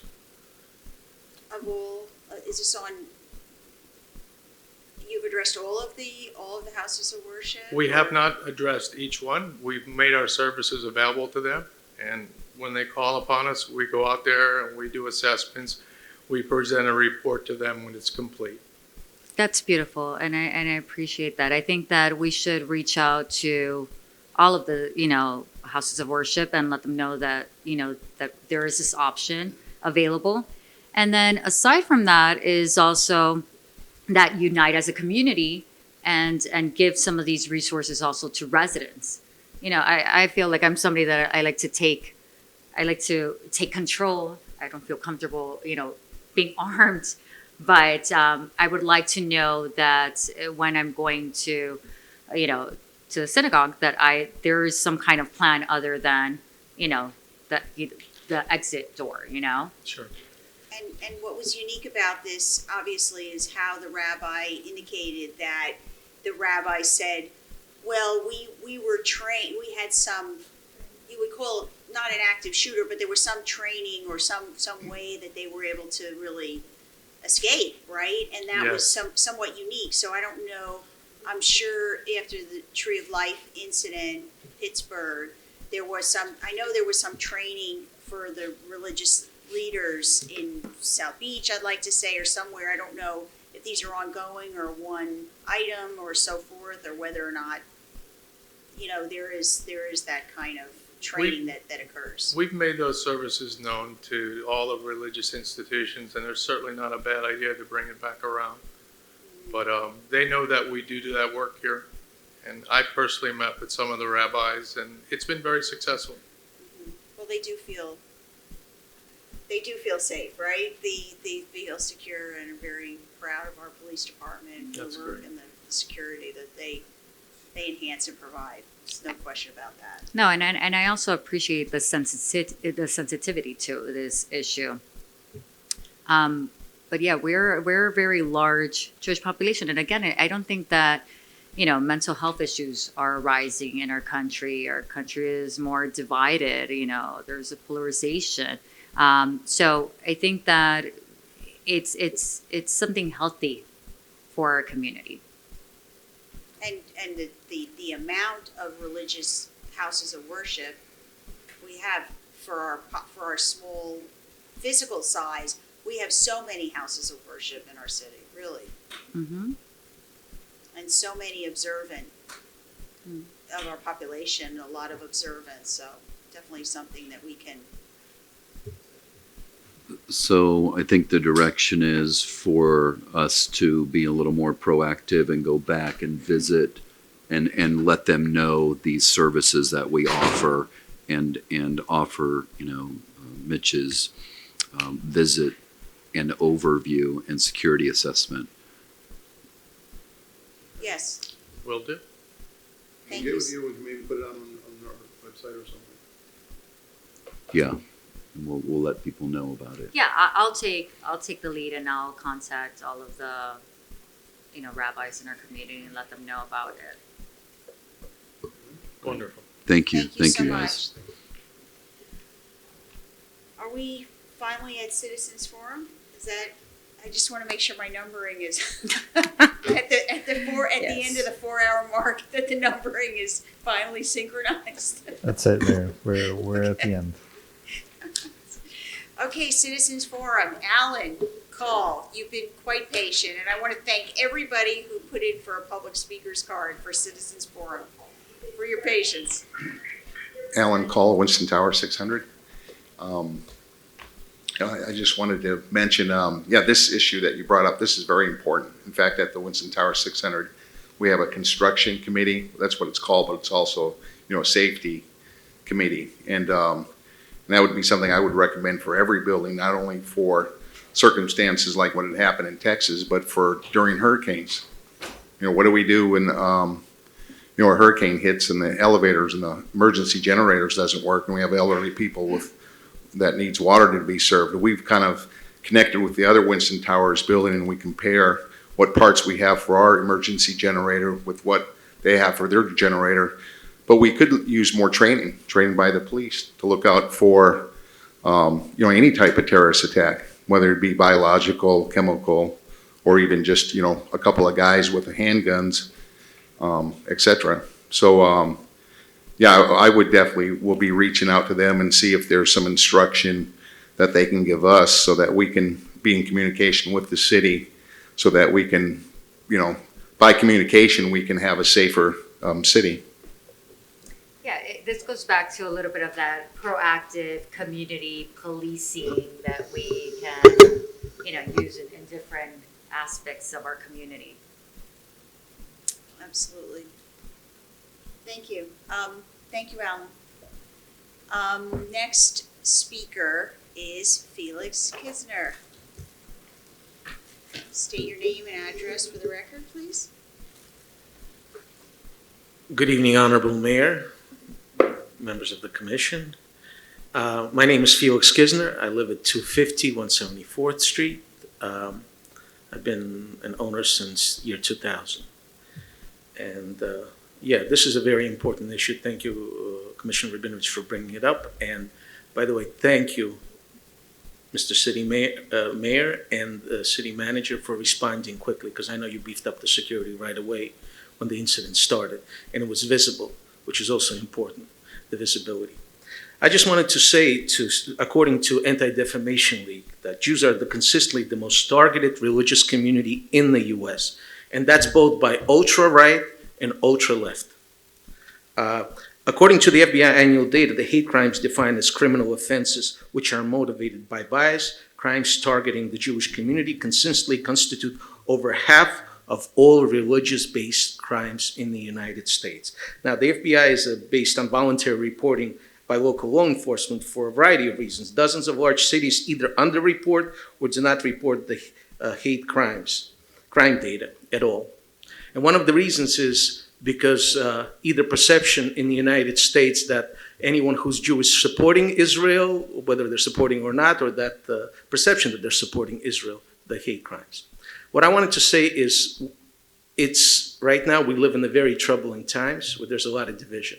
Division in the country, division in the state, division in our city. But at the end of the day, I just want to make sure everyone knows that if they see something, they say something.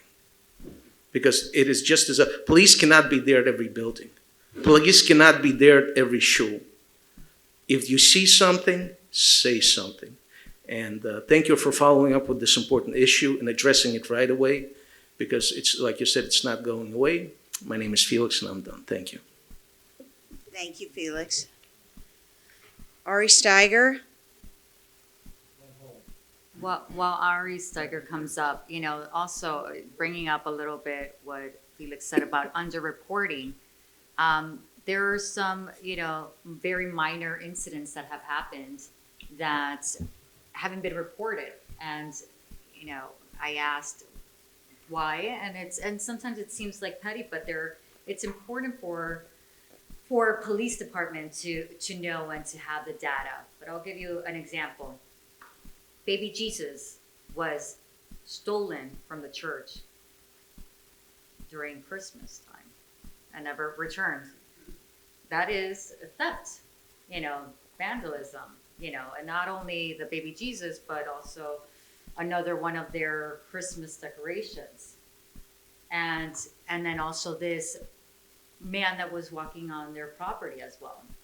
So I think that we need to start to communicate a little bit more and anything that we do see, that we actually say, we bring it up, we notify our police, so that way we're all aware of what's going on in our community.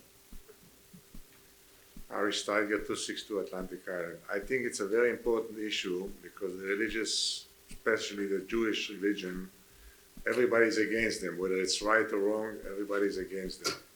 So I think what we need in the city is add like 5 or 6 police officers. And I think that's going to help a lot the police because as is, the police is short man. So they cannot protect every police, every synagogue or church or whatever it is. I think the $950,000 from the graffiti that was supposed to be allocated can be used for police officers in the force. That's a false statement, okay? No? That is completely false, okay? Why? Because it's not, there was never a discussion about a monetary figure on the graffiti. It was a discussion item. On the commission No, meeting. there was never a budget. There was never a financial allocation. And if you want to understand about why we're 5 police officers short, one thing has nothing to do with the other, okay? No, definitely not, but the money. Ari, that this is was- not the time for politics, okay? Okay, so we can get We're the not, money. we're not To on. allocate the money That's a for police disconnect. officer, which is more important things than other things in the city. You mean like a $20 million bridge to nowhere? Well, that's your opinion, not the president, not the residents' opinion. You spend already $3 million for architecture and Okay. drawing and everything else. So Ari, might as well. Ari, this idea of, it's wrong, okay? It's wrong on your side. I don't think it's wrong on the citizen side. The idea of, we cancel this amount of money so that we can hire more police is a complete logical Well, disconnect. The city has to hire more police because So then you it can- shows we that can- we have the homeless that's been going on and on, even right now, even before when I came here. There was 2 homeless sitting outside. It's got to be taken care of. Okay. Thank you. Thank you.